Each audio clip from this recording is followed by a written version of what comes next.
라디오 추억상회가 들려주는 추억 종합 선물 세트 2. 1977년 5월 28일 서울 정동 문화체육관 제1회 서울가요제가 막을 올렸습니다. 당시 혜은이는 아직 신인의 티를 벗지 못한 작은 체구의 여가수였죠. 하지만 그날 그녀는 당신만을 사랑해로 최우수 작품상과 인기상을 동시에 거머쥐며 무대의 주인공이 되었습니다. 노래가 끝나고 앳된 얼굴로 뛰며 기뻐하던 혜은이, 그 옆에서 색소폰을 들고 감미로운 선율을 더하던 기록윤, 그 장면은 지금도 선명하게 떠오릅니다. 그리고 같은 무대, 진미령이 소녀와 가로등을 부를 때 작곡가였던 10대 소녀 장덕이 직접 오케스트라를 지휘하던 모습. 그 순간 서울가요제는 단순한 경연이 아니라 새로운 세대와 음악이 태어나는 무대였다는 걸 모두가 느낄 수 있었죠.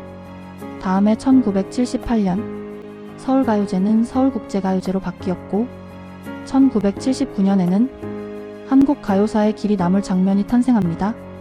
무대 위에 선 윤복희, 그녀가 부른 여러분이 그랑프리에 호명되던 순간 오빠 윤한기와 함께 감격에 겨워 눈물을 훔치던 모습은 당시 시청자들의 눈시울까지 뜨겁게 만들었습니다. 여러분은 단순한 수상곡이 아니라 세대를 아우르는 위로와 희망의 노래가 되었고 지금도 기념식과 무대에서 세대를 잇는 합창으로 불리고 있습니다.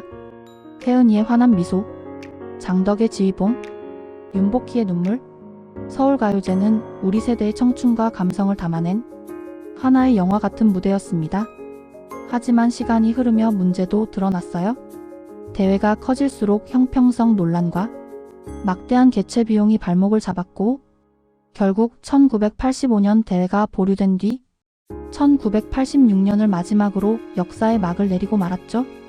화려했던 축제는 그렇게 끝나는 듯 보였습니다. 그런데 1988년 서울올림픽이 열리던 해 서울가요제의 이름은 다시 불을 밝혔습니다. 이번에는 경연이 아닌 각국의 유명 가수들을 초청해 그들의 히트곡을 선보이는 축제 형식으로 변신했죠. 당시 무대는 단순히 한국의 행사가 아니라 세계가 함께 즐기는 음악 축제였습니다.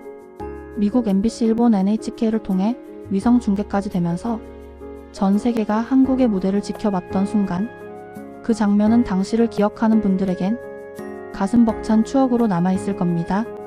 시간이 흘렀지만 그때의 노래와 장면들은 여전히 우리의 마음을 울립니다. 여러분의 기억 속에도 아직 잊히지 않는 서울가요제 노래가 있나요? 댓글로 들려주세요. 그리고 구독과 좋아요 잊지 마세요. 손이 가요 손이가. 새우깡에 손이 가요? 아이 손 어른 손. 자꾸만 손이 가. 누구든지 즐겨요 농심 새우깡. 바닷가에서 갈매기들에게 새우깡을 던져주던 순간 배 위에선 새우깡을 머리 위로 들고 갈매기가 누구 새우깡을 먼저 먹나 시합도 했었죠. 혹은 친구들과 모여 앉아 봉지를 뜯으면 어느새 바닥이 보이던 그 짭짤한 맛. 새우깡.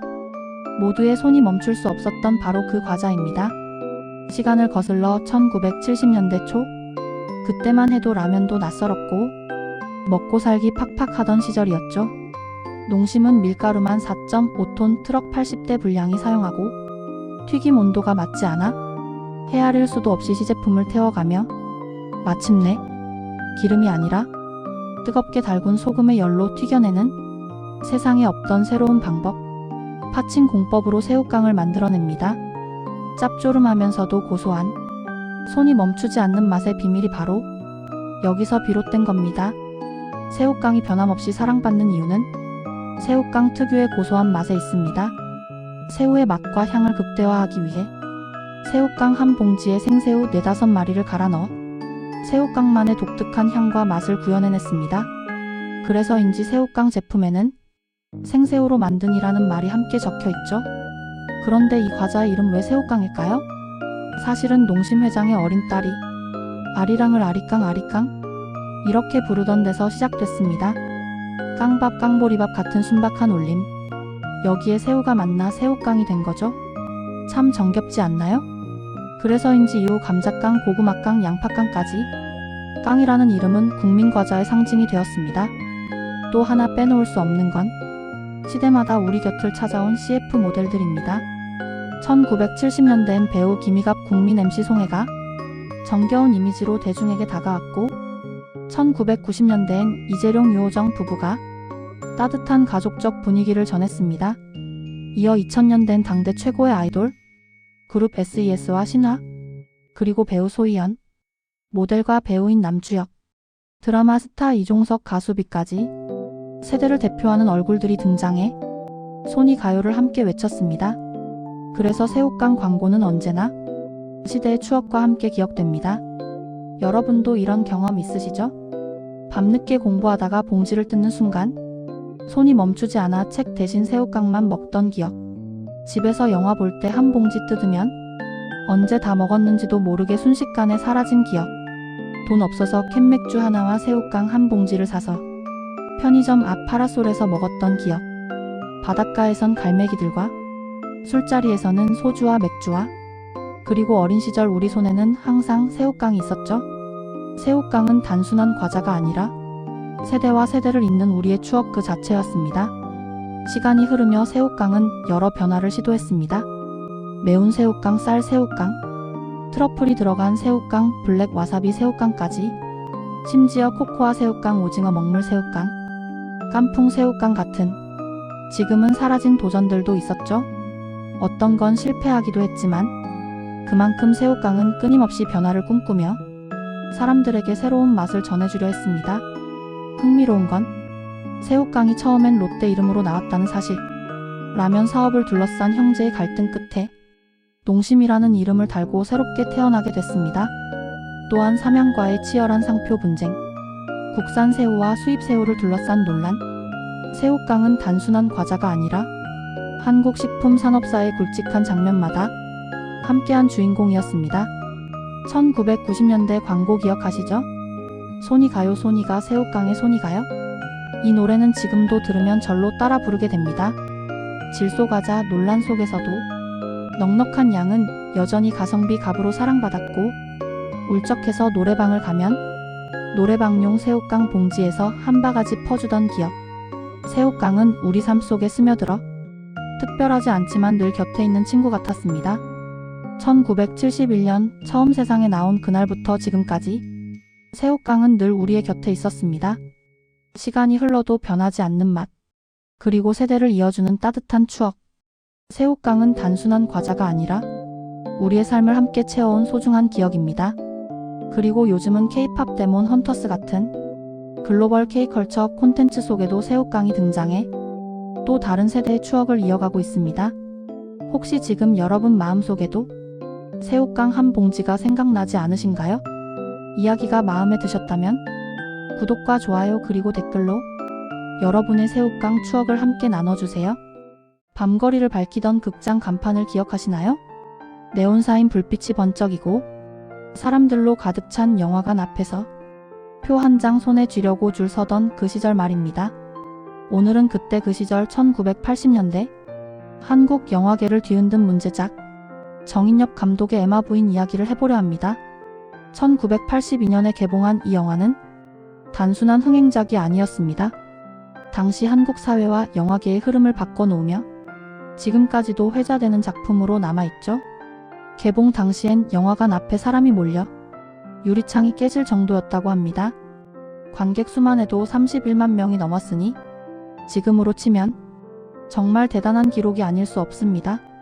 1960년대는 눈물의 심파극, 1970년대는 호스티스물이 유행했다면 1980년대는 바로 이 영화를 시작으로 에로 영화의 시대가 열리게 되었죠. 그만큼 에마 부인은 단순한 영화가 아니라 시대를 가르는 기점 같은 작품이었습니다. 영화 속 주인공 이에마는 겉으로는 유복해 보이는 가정의 아내였지만 남편은 일과 외도로 늘 아내를 외면했습니다. 결국 술자리 다툼 끝에 과실치사로 봉역하게 되고 에마는 홀로 남겨져 외로운 나날을 보냅니다. 그 과정에서 옛 연인 김문호와 다시 만나고 기차에서는 미수락도 동엽과 인연을 맺게 되죠. 하지만 김문호는 집착과 폭력적인 성향으로 에마를 힘들게 했고 동엽은 따뜻하고 순수하게 다가왔습니다. 욕망과 갈등 두 남자 사이에서 방황하던 에마는 결국 동엽이 아닌 교도소에서 출소한 남편을 선택하며 가정으로 돌아가게 됩니다. 제가 어릴 적 동네 선배에게 들은 이야기가 있습니다. 그 시절 그는 이 영화를 보기 위해 서울까지 밤차를 타고 갔다고 했습니다. 입장권 하나 사는 게 로또 당첨만큼 어려웠다며 새벽까지 줄을 섰던 군중을 잊지 못한다고 했죠. 지금처럼 클릭 한 번으로 영화를 볼 수 있는 시대가 아니었기에 그땐 영화 한 편이 곧 사회적 사건이자 인생의 추억이었습니다. 에마 부인은 단순히 자극적인 영화가 아니었습니다. 여성도 욕망을 가진 주체적 존재임을 드러낸 최초의 작품 중 하나로 평가받습니다. 이전까지 영화 속 여성상은 늘 수동적이고 희생적인 모습이었지만 이 작품에서의 에마는 욕망과 갈등 선택을 스스로 하는 인물로 그려졌습니다. 물론 결국 가정으로 돌아가는 결말 때문에 타협적이라는 비판도 있었지만 여성의 성적 욕망을 스크린 위로 끌어올렸다는 점에서 큰 의미가 있습니다. 여기서 한 번 더 생각해보게 됩니다. 부모님 세대 혹은 어른들 사이에서 이 영화 얘기가 오가면 어쩐지 얼굴이 붉어지던 순간들 말입니다. 그만큼 이 작품은 단순한 영화가 아니라 사회적으로 새로운 대화를 만들어낸 영화였던 거죠. 이 영화가 만들어진 시대적 배경도 흥미롭습니다. 바로 정권의 3S 정책, 스포츠, 스크린, 섹스라는 사회 분위기 속에서 나온 영화였습니다. 국민들의 관심을 정치에서 멀어지게 하려 했다는 해석이 많습니다. 에마 부인은 그런 시대 속에서 탄생했고 아이러니하게도 검열의 틈새에서 성적 표현이 하나의 탈출구가 되었던 겁니다. 제작 비화도 빼놓을 수 없죠. 원래 제목은 에마 부인, 즉 말을 사랑하는 부인이었지만 검열 과정에서 애초의 의미로 바뀌었습니다. 또 안소영 배우가 나체로 말을 타는 장면은 믿기 어려울 만큼 위험하게 촬영되었습니다.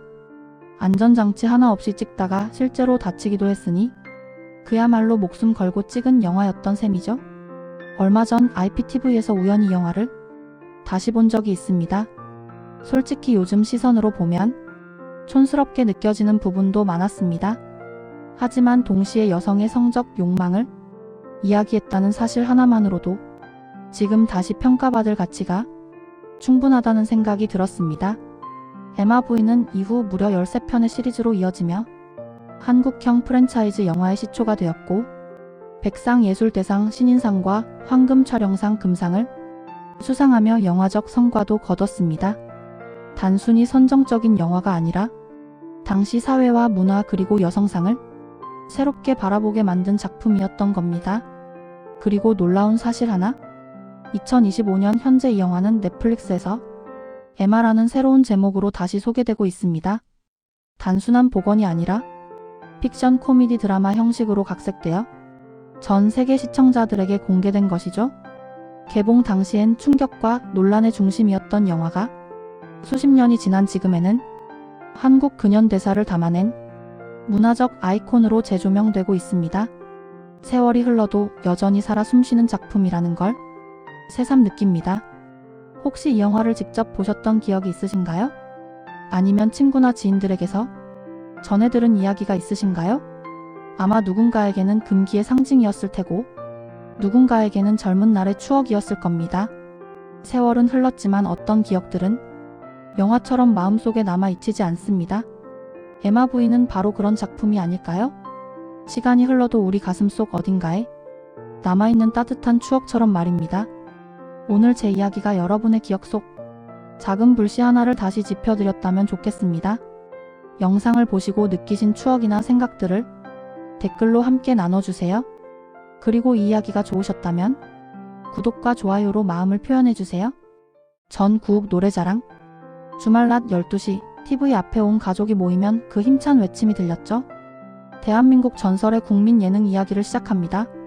1980년 첫 방송의 MC는 위킬이었습니다. 이후 이상용, 고강수, 최선규가 잠시 마이크를 잡으며 프로그램의 색을 다져갔어요. 그리고 1988년 송혜 선생님이 무대에 섰습니다. 그 뒤로 무려 34년 동안 전국 노래자랑을 이끌며 진정한 국민 예능으로 키워냈죠. 송혜 선생님의 진행이 특별했던 데는 이유가 있습니다. 어느 지역이든 미리 도착해 목욕탕에 들르고 주민들과 담소를 나누며 분위기를 익히셨죠. 여기서 유명한 건 뭐예요? 요즘 어떤 일이 있어요?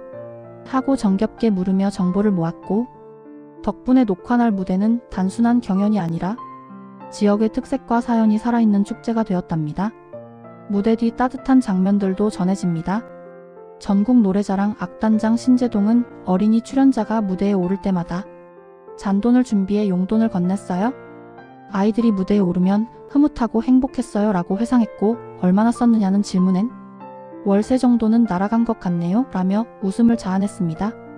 이런 작은 배려가 어린 참가자들에겐 큰 용기가 되었고 프로그램의 온기를 더해주었죠. 물론 송혜 선생님이 늘 무대에 계신 건 아니었습니다. 몸이 편찮으실 때는 임시 MC와 KBS 아나운서들이 대신 마이크를 잡기도 했습니다. 그래도 시청자들은 언제나 송혜의 전국 노래자랑을 기다렸고 돌아오시면 모두가 환호했죠. 전국 노래자랑 하면 실로폰 소리를 빼놓을 수 없습니다. 불합격은 땡, 합격은 딩동댕동동. 단순하지만 그 순간의 긴장감은 전국적이었죠. 노래를 열심히 부르던 참가자가 마지막 음을 살짝 놓치면 무대 옆에서 짧고 냉정한 땡이 울립니다. 그러면 광장에서는 아 하는 탄식이 한꺼번에 터졌고요. 특히 아이들이나 어르신이 그 소리를 들으면 멋쩍은 표정과 아쉬운 미소가 번지곤 했습니다. 이 프로그램의 매력은 단순했습니다. 화려한 가수가 아니라 우리 이웃이 주인공이었거든요. 할머니, 초등학생, 버스 기사님까지 누구나 무대에 설 수 있었고 점수보다 중요한 건 관객의 박수와 웃음이었죠. 그래서 언제나 마을 잔치 같은 분위기가 이어졌습니다. 가사를 까먹어 멈칫한 참가자, 방청석에서 갑자기 춤을 추는 어르신, 감정이 북받쳐 눈물을 보이던 순간까지 모두가 함께 웃고 울었죠. 그럴 때마다 송혜 선생님은 자상한 미소로 다독이며 무대를 따뜻하게 마무리했습니다. 송혜 선생님은 단순한 MC가 아니라 세대를 잇는 달이었습니다. 어르신에겐 친구 같고 젊은이들에겐 따뜻한 할아버지 같았어요. 전국 방방곡곡을 다니며 농촌과 어촌, 산골까지 사람들의 삶을 기록하셨고 2022년에는 세계 최장수 음악 경연 프로그램 진행자로 기네스북에 올랐습니다. 지금도 많은 분이 송혜 선생님을 그리워합니다. 익살스러운 농담, 진심 어린 격려 한마디가 자꾸 떠오르죠. 무대 위 모습은 더 이상 볼 수 없지만 마음속에서는 여전히 함께하고 있습니다. 대한민국의 일요일 낮을 지켜주던 그 목소리와 웃음 쉽게 잊히지 않아요? 이후 2022년에는 김신영이 바통을 이어받아 젊은 감각으로 새 분위기를 시도했습니다. 오래가진 못했지만 신선한 변화였죠. 그리고 2024년에는 개그맨 남희석이 정식 MC로 합류했습니다. 방청객과 자연스럽게 호흡하고 지역 주민들의 이야기를 성심껏 들어주며 일요일의 남자라는 별명을 얻고 있어요. 전국 노래자랑은 단순한 오락이 아닙니다.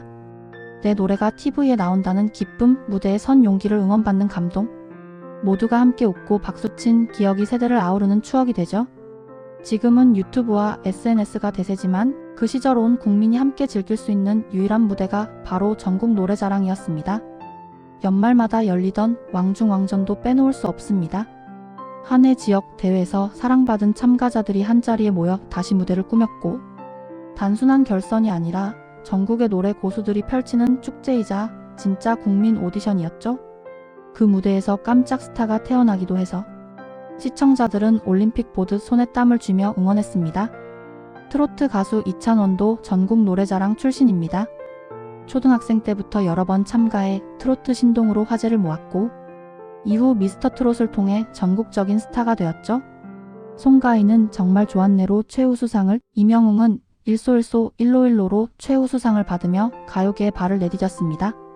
정동원은 보릿고개로 우수상을, 박상철은 화려한 날은 각오로 최우수상을 수상하며 대중 앞에 첫 발을 내디뎠죠. 이처럼 전국 노래자랑은 훗날 대한민국 가요계를 이끌 인재들이 처음 노래를 불렀던 진정한 스타 등용문이었습니다. 그리고 유튜브에 남은 유명 일반인들도 많이 있습니다. 사랑의 배터리를 부른 최아란, 거꾸로 강을 거슬러 오르는 저 힘찬 연어들처럼을 부른 이정관, 쓰러집니다를 부른 공무원 가수 이나연, 천년의 사랑을 부른 사이버리아 PC방 직원 정재현, 그리고 심사위원 점수보다 더 큰 화제를 모으던 인기상도 기억납니다. 노래보다 춤과 재치 있는 입담으로 객석을 들썩이게 해 상을 받는 참가자도 있었고 화려한 무대 의상으로 웃음을 선사해 인기상을 거머쥔 분들도 있었어요. 그 상은 단순한 트로피가 아니라 오늘 무대의 진짜 주인공은 당신입니다 라는 응원의 메시지였습니다. 외국인 참가자들의 무대도 명장면이었습니다. 한국말이 서툴러도 진심을 다해 노래를 부르거나 한국 민요를 정성껏 준비해 온 모습에 큰 박수가 쏟아졌죠. 한국이 제2의 고향이에요 라며 눈시울을 붉히던 참가자도 있었고요. 그 장면만으로도 전국 노래자랑이 국내 예능을 넘어 한국 문화를 알리는 창구가 되었음을 보여줍니다. 세월이 흘러도 마음속에는 여전히 남아있습니다. 주말 낮 가족들과 함께 웃고 박수치던 그 순간들 하나쯤은 떠오르죠. 여러분은 어떤 전국 노래자랑의 순간을 기억하고 계신가요? 추억은 노래처럼 오래 남습니다. 오늘 이야기가 마음에 와 닿으셨다면 구독과 좋아요 부탁드려요. 그리고 여러분의 추억도 댓글로 함께 나눠주세요. 빨간 모자를 눌러 쓴 난 항상 웃음 간직한 피에로. 10대 데뷔해 한국 가요계에 보는 음악의 시대를 연 사람. 많은 분들이 김한선을 떠올리죠. 그리고 백만장 신화를 세운 전설이라는 말도 자연스럽게 따라오죠. 오늘은 댄싱킹 김한선의 시작과 잠시의 멈춤, 그리고 부활과 지금까지를 한 호흡으로 함께 걸어가 볼게요. 1969년 서울에서 5자매 중 셋째로 태어난 소녀였어요. 무대에 서고 싶은 마음이 아주 일찍부터 자랐죠. 그 재능을 가장 먼저 알아본 사람은 친이모이자 가요계 베테랑 매니저였던 한백희였어요. 10대 시절부터 정말 혹독한 훈련이 시작됐죠. 발레로 몸의 선을 만들고 기계체조로 중심을 잡고 다양한 댄스 트레이닝으로 리듬을 몸에 새겼어요. 화성학과 편곡도 배우면서 음악의 언어 자체를 익혔어요. 당시 인순이의 백업 댄서팀 리듬 터치로 무대를 밟았고 그 경험이 관객과 호흡하는 법을 몸으로 익히게 해줬어요. 언제 터트리고 언제 멈추고 어느 타이밍에 미소 지을지까지 실전에서 배웠죠. 그 시절의 시간이 훗날 무대 장악력이라는 말로 응축되었어요. 그리고 1986년 만 17, 산울림의 김창훈이 전곡을 만든 1집 오늘 밤으로 정광석과 같은 데뷔를 했어요. 타이틀곡 오늘 밤이 음악 방송을 휩쓸며 신인상을 안겼고 춤과 노래가 동시에 압도하는 새로운 솔로 퍼포머의 기준을 세웠죠. 카메라를 밀어붙이는 안무와 시선을 붙잡는 의상, 박자를 쪼개는 리듬 감각까지 대중은 이전에 보지 못한 유형의 여성 솔로를 발견했어요. 곧이어 이 집에서 리듬 속의 그 춤을 크게 히트하면서 김한선식 그루브가 본격적으로 각인됐어요. 춤추려고 만든 음악이 아니라 음악이 그녀의 몸을 자연스럽게 춤추게 만드는 느낌이라고 말하고 싶어요. 무대가 끝난 뒤에도 귀와 몸이 여운으로 출렁였죠. 여기서 80년대를 함께 보낸 분들의 TV 속 추억도 떠올려 볼게요. 거실 브라운관 앞에 가족이 옹기종기 앉아 가요 톱10이 시작되면 저절로 손뼉을 치곤 했어요. 토요일은 즐거워해서 김한선이 등장하면 거실 공기가 달라졌던 기억 있으시죠? 전파가 약해 화면이 지직거리면 아버지가 안테나 방향을 살짝 돌려주시고 우리는 숨을 죽이며 오프닝 비트를 기다렸어요. 카세트 테이프로 녹음하려고 TV 앞에서 레코드 버튼을 누르고 모두가 조용히 하자고 속삭이던 장면도 생각나죠. 학교 장기자랑을 준비하던 친구들이 그녀의 안무를 맞추며 연습하던 체육관의 땀 냄새와 환호도 선명해요. 형광등 아래 반짝이 의상과 굵은 박자, 한 번에 화면을 꽉 채우던 카리스마가 아직도 눈에 아른거려요. 3집과 4집을 거치며 그녀는 댄스라는 장르의 외연을 넓혀갔어요. 밴드 사운드를 적극적으로 들이고 라이브에 최적화된 편곡을 시도하면서 솔로 가수의 단독 콘서트 완성도를 높였어요. 컨셉이 매번 달라져도 중심은 늘 같았어요. 노래와 춤 그 사이의 긴장을 가장 아름답게 유지하는 법이었죠. 그리고 1990년 정점에 도달해요. 5집 피에로는 우릴 보고 웃지에서 나만의 것과 피에로는 우릴 보고 웃지가 연달아 1위를 차지했어요. 그 앨범으로 단일 100만 장을 돌파하며 한국의 마돈나라는 수식어가 굳어졌어요. 파격 때문만이 아니라 완성된 퍼포먼스의 미학을 대중가요 무대에서 구현했다는 의미였어요. 무대 동선과 표정의 크기, 카메라 워킹과 조명 타이밍까지 계산된 퍼포먼스가 한국 가요계를 한 단계 끌어올렸다는 평가를 받았어요.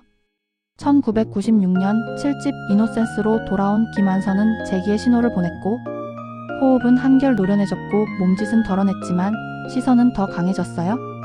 2000년대에는 리메이크와 일렉트로니카 사운드를 접목해 스펙트럼을 확장했어요. 동시에 하와이에서 미술과 디지털 아트를 공부하며 무대를 구성하는 시각 자체를 깊게 다듬었죠. 퍼포머이자 크리에이터로서 자신의 언어를 확장한 시기였습니다. 음악과 미술 무대와 화면, 음향과 조명을 하나의 총체적 공연 예술로 스스로 조율할 수 있게 되었어요. 2020년대 김완선은 협업과 실험으로 요약되어 클럽씬에서 활동하는 프로듀서들과 작업하고 피처링으로 후배 아티스트 곡의 보컬로 참여해 새로운 질감을 더했어요. 싱글을 간헐적으로 발표하면서도 플랫폼이 바뀐 시대의 흐름을 읽었고 무대의 크기에 구애받지 않는 퍼포머의 본질을 갱신했어요.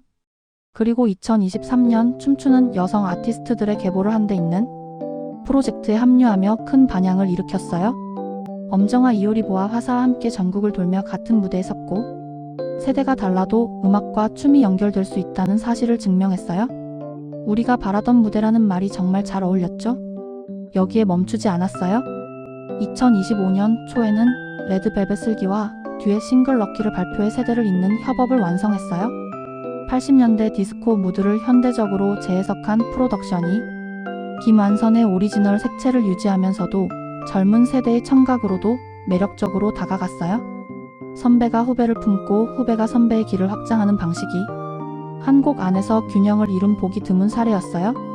이로써 김완선이라는 이름은 과거형이 아니라 지금도 씬을 움직이는 현재형 크리에이터임을 다시 한번 증명했어요. 그래서 지금 우리가 김완선을 말할 때 떠올리는 이미지는 박제된 과거의 레전드가 아니에요.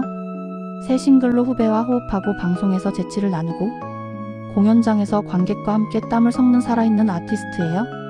그녀의 커리어는 한 줄짜리 직선이 아니라 여러 번의 굴곡과 회귀로 이루어진 나선형에 더 가까워요.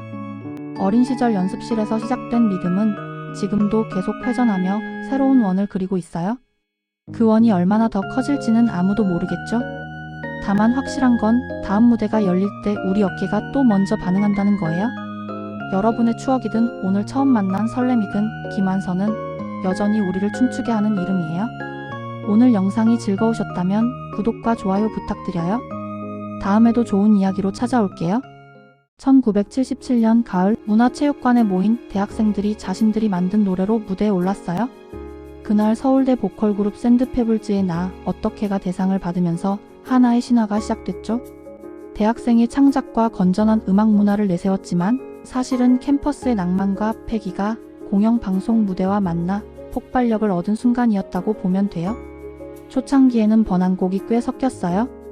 그런데 회차가 거듭될수록 자작곡 중심으로 바뀌면서 그 변화가 곧 대학가요제의 정체성이 되었죠. 재미있는 일화도 있어요. 1회 입상곡을 묶어 LP를 2장 세트로 만들다 보니 곡수가 모자라서 대회와 무관한 노래가 일부 들어갔거든요. 그중 함중아의 내게도 사랑이가 실리면서 함중아가 대학가요제 출신이라는 오해가 퍼졌는데 실제로는 참가자가 아니었답니다. 이 무대는 금세 신인 발굴의 등용문이 되었어요. 1980년대에 들어서면서 전성기를 맞았고 노사연, 유열, 이정석, 신해철, 김경호, 김동률 같은 이름들이 이 무대에서 세상과 만났죠. 동시에 서로 다른 시선도 있었어요. 학생운동권의 일부에서는 상업주의를 조장한다고 비판했고 1988년부터 2002년까지는 통일 노래 한마당 같은 대안 행사도 함께 이어졌어요. 청춘의 낭만과 사회적 문제의식이 교차하던 상징적인 무대였다고 할 수 있겠죠. 무대 형식도 바뀌었어요. 실내 체육관 중심이던 촬영이 1994년에 처음으로 고려대 캠퍼스에서 열리면서 캠퍼스 페스티벌 이미지가 확고해졌거든요. 대학이라는 공간이 주는 개방감과 젊음의 공기가 화면으로 더 생생하게 전해졌다고 느끼셨을 거예요. 하지만 1990년대에 음악 산업의 판이 크게 달라졌어요. 대형 기획사 시스템이 자리 잡고 아이돌 트레이닝이 표준처럼 퍼지면서 작곡, 편곡, 보컬 트레이닝이 분업 전문화되었죠.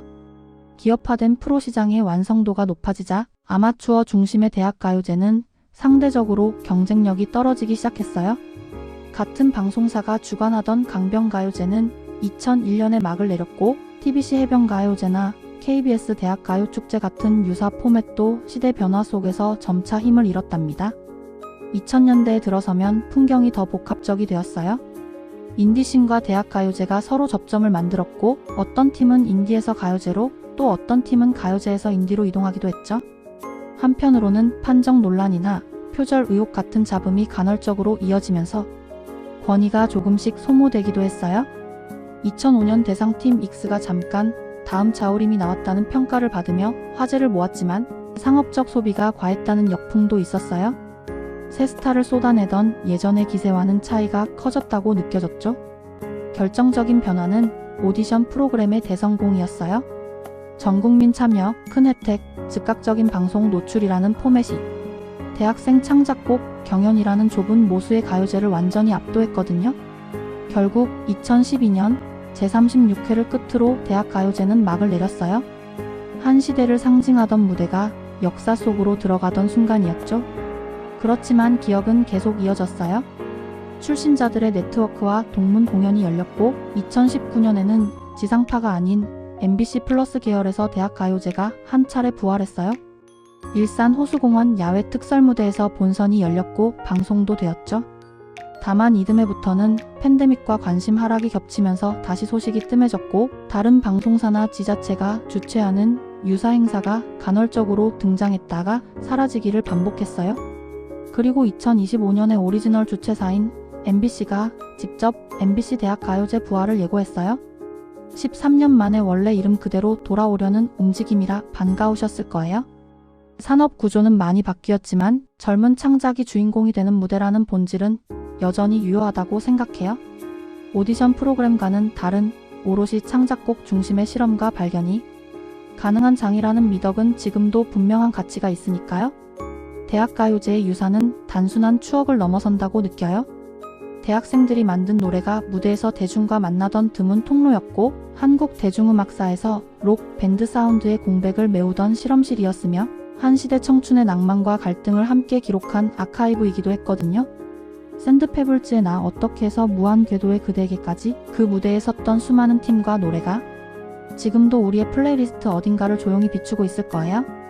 여러분이 기억하는 대학가요제의 순간은 무엇이었나요? 그때 그 노래, 그때 그 무대를 댓글로 함께 나눠주세요. 그리고 2025년 다시 켜질 조명을 우리 함께 지켜보면 좋겠어요.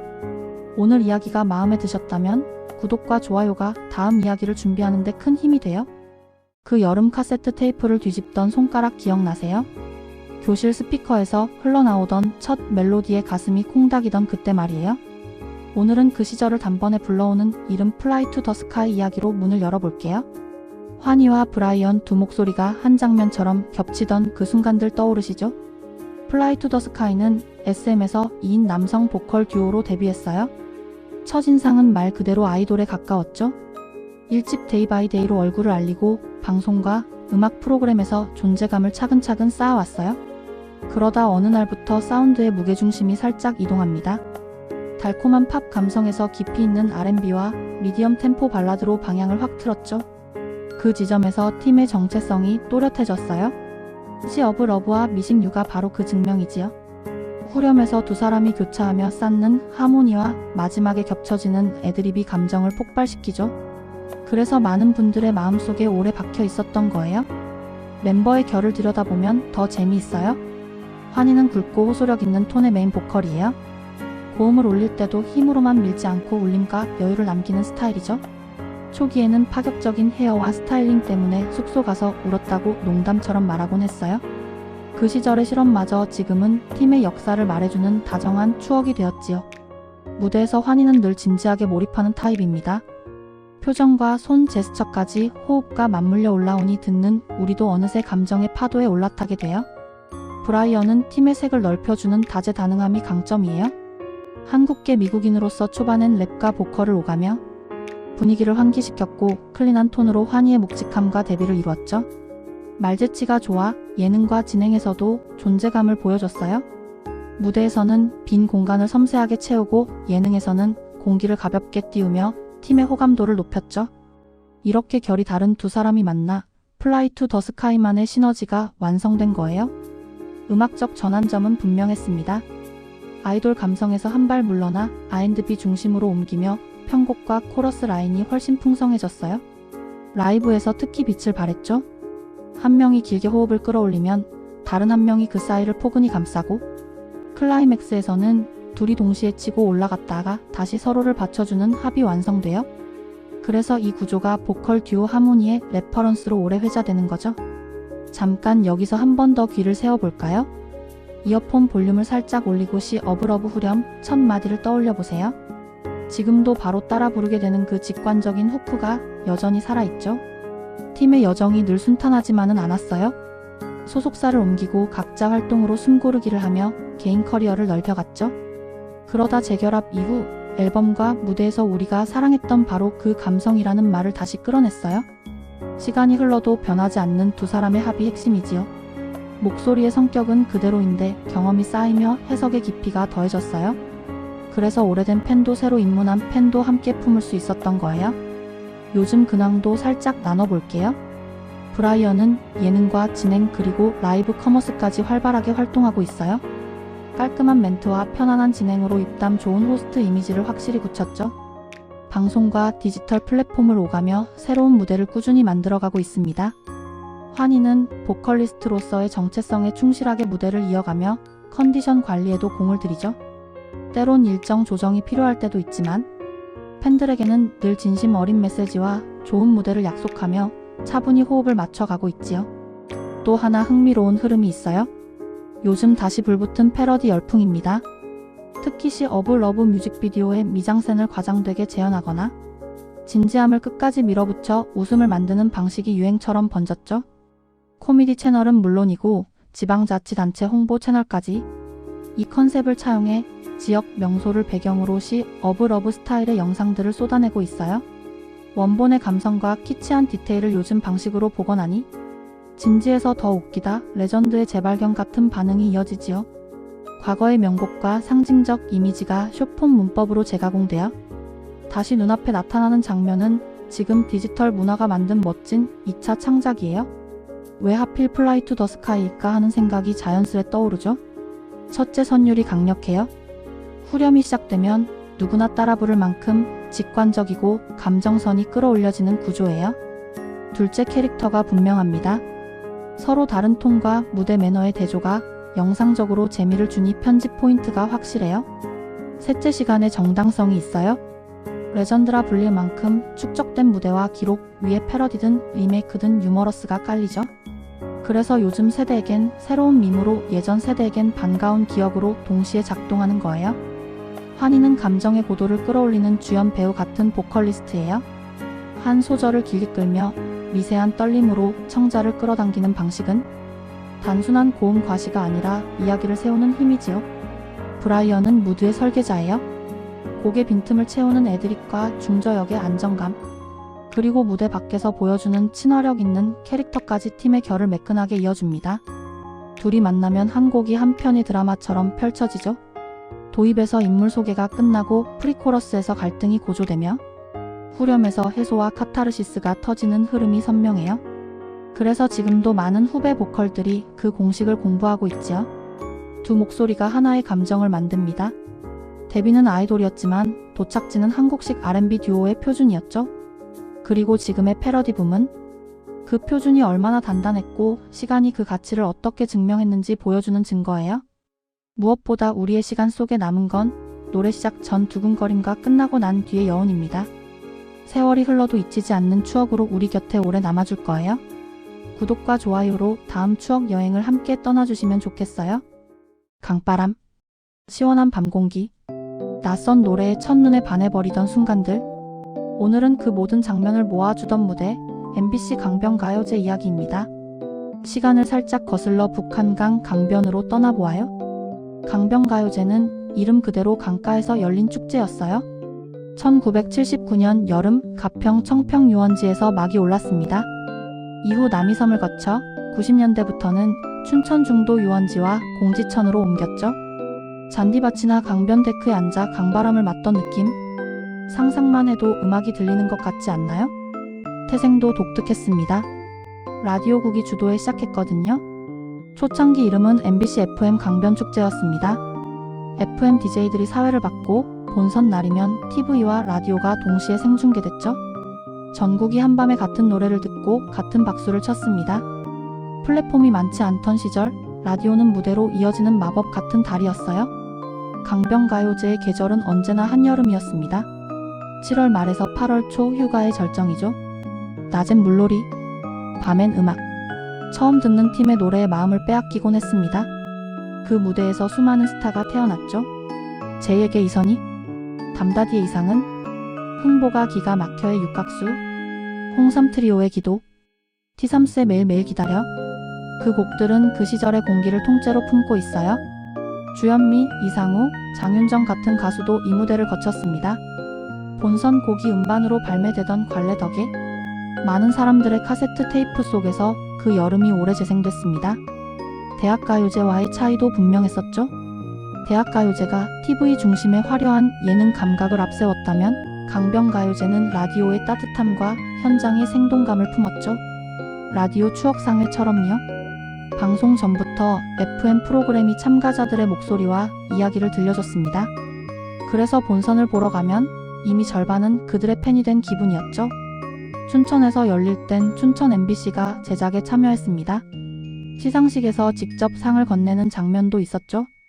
지역과 방송, 관객이 함께 만든 진짜 여름축제였습니다.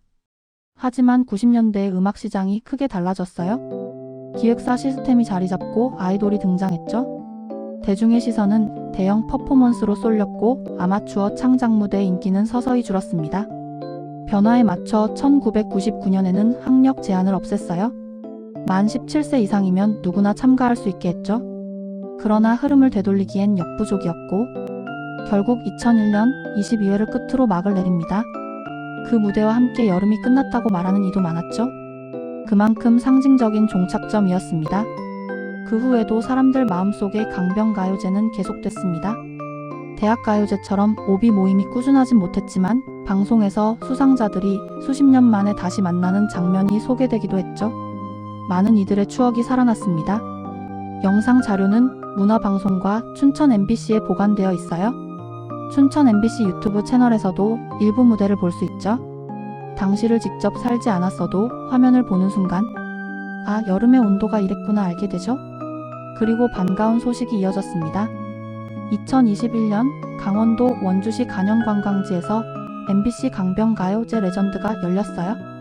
방역으로 객석은 제한됐지만 출신 뮤지션과 후배들이 함께한 공연형 무대였습니다.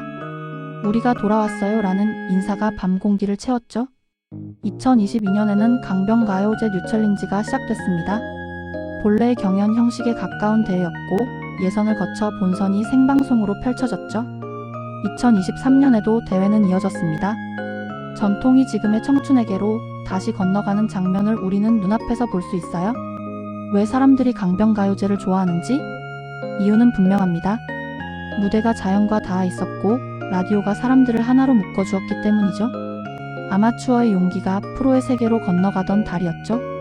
무엇보다 어떤 노래는 한 계절을 통째로 기억 속에 심어주는데 강변가요제는 그런 노래들이 태어나던 현장이었습니다.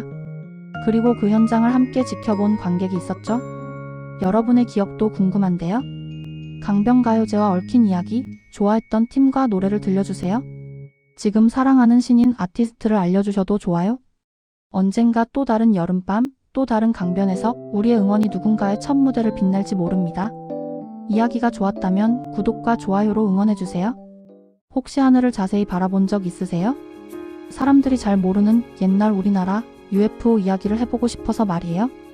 먼저 1609년 조선시대로 잠시 시간을 거슬러 올라가 볼게요. 강릉 하늘에 붉은빛이 도는 신기한 항아리 모양의 불덩어리가 나타났대요. 맑은 하늘을 날던 그 괴이한 빛은 어느새 점점 커지더니 천천히 떨어지기도 하고 조정에까지 소문이 자자하게 퍼졌어요. 나라의 관리들이 하나둘 하늘을 바라보며 이상한 현상을 기록으로 남겼죠. 이런 돌발 상황이 조선 왕조실록에도 꼼꼼히 남아있다니 듣기만 해도 신비롭지 않나요? 시간이 훌쩍 지나 1950년대 전쟁으로 나라가 뒤흔들리던 시절에도 한반도의 하늘은 참 평범하지 않았어요. 그때 미군 조종사들, 육군, 해군 등 수십 명이 밤낮으로 원반이나 구모양, 타원형 같은 정체불명의 비행체를 목격했다는 기록이 자주 보도됐어요. 이 UFO들은 전투기보다 훨씬 날렵하게 움직였고 심지어는 공군기가 UFO에 쫓겼다는 증언까지 있었대요. 불안한 시기라 더 도드라졌던 이 미스터리는 그 시절을 살아낸 사람들에게 아주 또렷한 기억으로 남아있답니다. 조금만 더 최근으로 와볼까요? 1976년 서울. 해가 지고 있던 저녁 하늘에 여러 개의 밝은 불빛이 갑자기 등장했어요. 강북 일대와 청와대 상공을 떠돌던 그 불빛들은 단순한 별처럼 보여서 사람들을 놀라게 했죠. 국군은 급하게 대공포를 발사하기까지 했는데 신기하게도 불빛들은 아무런 흔적도 남기지 않은 채 사라져버렸어요. 그날 목격한 서울 시민들과 군 관계자들은 여전히 설명할 수 없다는 말을 남기고 있어요. 미스터리 중에 미스터리, 서울 UFO 사건은 세월이 흘러도 우리 곁에 남아있는 이야기예요. 비슷한 시기 충남 보령에 있는 낙동 국민학교에서는 점심 전 선생님과 학생, 인근 주민까지 30명 넘게 같이 하늘을 올려다보게 되는 일이 있었어요. 운동장 위로 커다란 비행체가 천천히 내려오더니 마치 마법처럼 사라져버린 거죠. 선생님들이 이 사건을 보고서로 남겨 교육청까지 제출했을 정도로 보령 지역에서는 아직도 이야기거리가 되고 있어요. 그 시절의 영상이나 사진이 귀했으니 진짜 자세한 기록이 남아있지 않다는 점이 더 상상을 자극하는 것 같아요. 또 우리나라 공군 조종사들 사이에서도 독특한 말이 전해져 내려와요. 비행훈련 중 은빛, 원반형 물체를 15초 넘게 육안으로 포착했다는 사람도 있고 동료들끼리 동시에 목격한 사례도 적지 않다네요. 당시에는 공식 보고로 작성된 일도 있었지만 대부분은 그냥 동료들끼리 가슴에 묻은 미스터리로 남았대요. 시간이 흘러 직접 그 장면을 목격한 사람들이 실명으로 증언을 해주기도 했죠. 그리고 1995년 9월 4일 경기도 가평 설곡리에서는 문화일보 김성규 사진기자가 노부부의 가을 일상을 찍고 있었죠. 할아버지, 할머니가 참깨 타작 포즈를 취하고 파란 하늘이 참 평온했대요.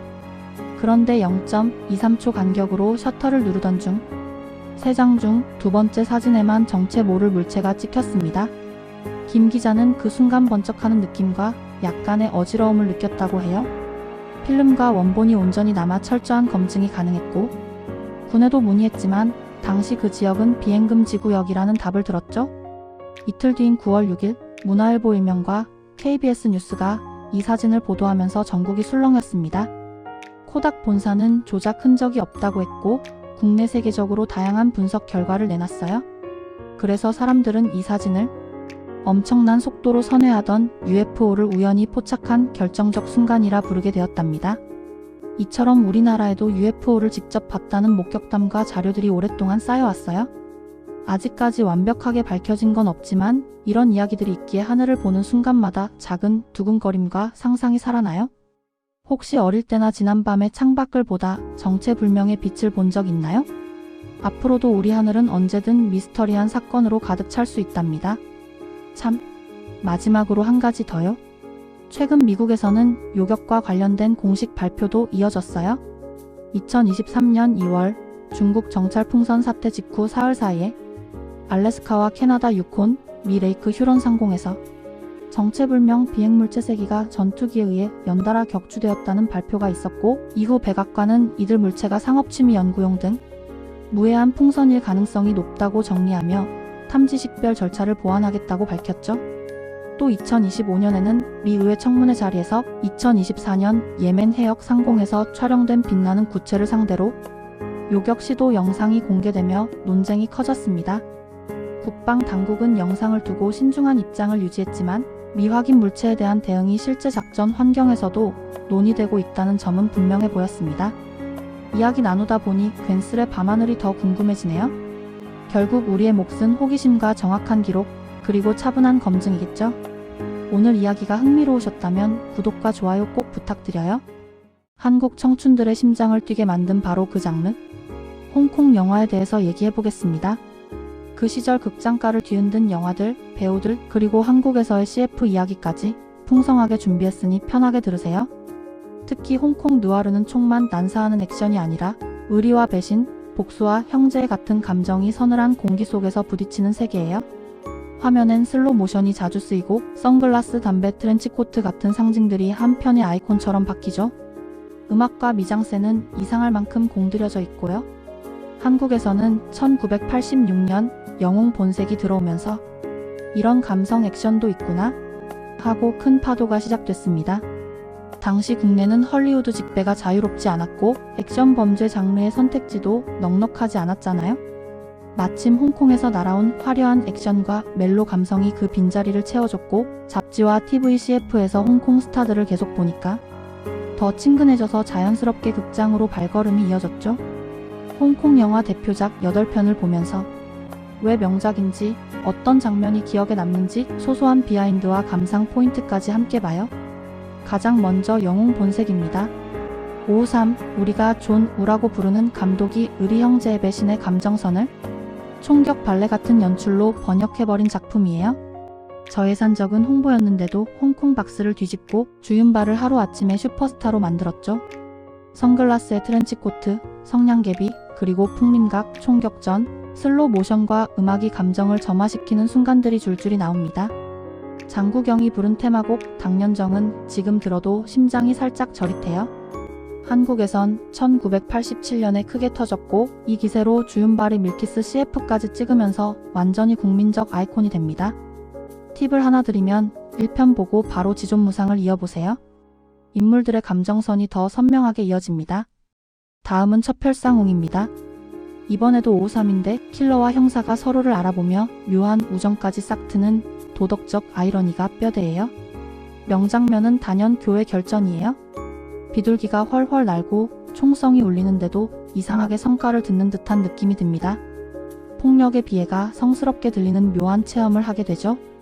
카이탁 공항 스탠리 주택 같은 실제 공간을 적극적으로 썼고 촬영 중 총격을 실제로 오인해 경찰이 출동했다는 일화도 유명해요.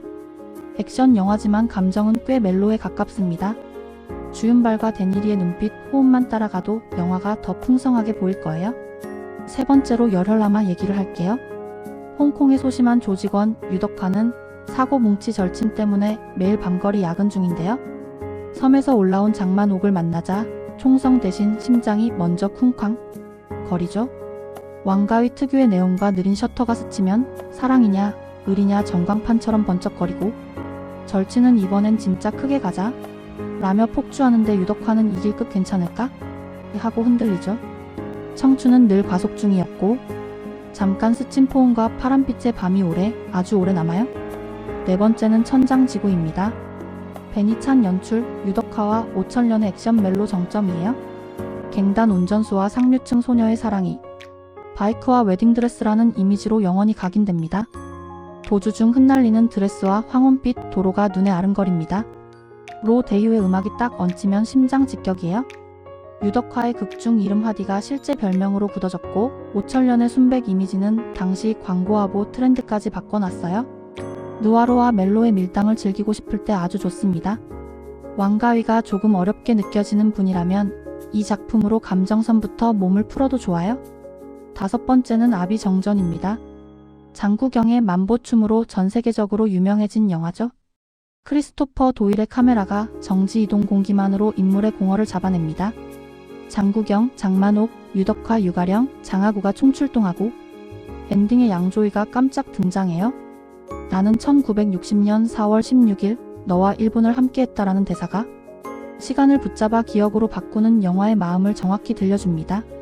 선풍기 벽시계 빈 방 같은 사소한 오브제가 기억의 질감을 만듭니다. 서사가 느리다 싶으면 호흡과 사운드에 귀를 기울여 보세요. 컷과 컷 사이의 침묵에서 인물의 흔들림이 들립니다. 여섯 번째는 중경 삼림입니다. 네온과 팝뮤직, 핸드헬드 카메라가 조합을 이루죠. 금성무임청하의 1막과 양조위왕비의 2막이 서로 다른 온도로 교차하면서 90년대 홍콩의 마음을 정확히 포착합니다. 파인애플 통조림의 유통기한과 캘리포니아 드리밍의 반복이 인상적이고 슬로 셔터로 번지는 밤은 청춘의 외로움을 환하게 비추죠. 왕비가 더 크랜베리스의 드림즈를 리메이크해서 영화 감성을 확장했어요. 춘킹 맨션과 미드레벨 에스컬레이터는 지금도 팬들의 성지입니다. 1막에서 2막으로 넘어갈 때 우울에서 설렘으로 감정 톤이 바뀌는 순간을 꼭 느껴보세요. 일곱 번째는 도신입니다. 왕정 감독의 카지노 느와르 코미디예요. 기억상실에 빠진 도박신 주윤발과 작은 칼 유덕화가 벌이는 사기 우정 한방 역전극이 경쾌하게 전개됩니다. 이흥행 덕분에 주성치의 패러디 도성이 데이트합니다. 곧이어 지공무상 도엽에서 유덕화와 주성치 조합이 탄생하면서 일종의 합체 세계관이 만들어집니다. 칩소리, 카드슬로 모션, 화이트 수트에 집중해보세요. 그 시절 한방 판타지의 매력이 왜 사람들을 끌었는지 바로 느껴져요. 마지막 여덟 번째는 지존무상입니다. 영웅 본색의 속편 격 작품이에요. 1편의 여파로 주윤발을 쌍둥이 캔 설정으로 재소환하면서 스케일과 화력이 한층 커졌죠. 제작 과정에서 오우삼과 서극의 이견이 편집 방향에까지 영향을 줬다는 이야기도 유명합니다.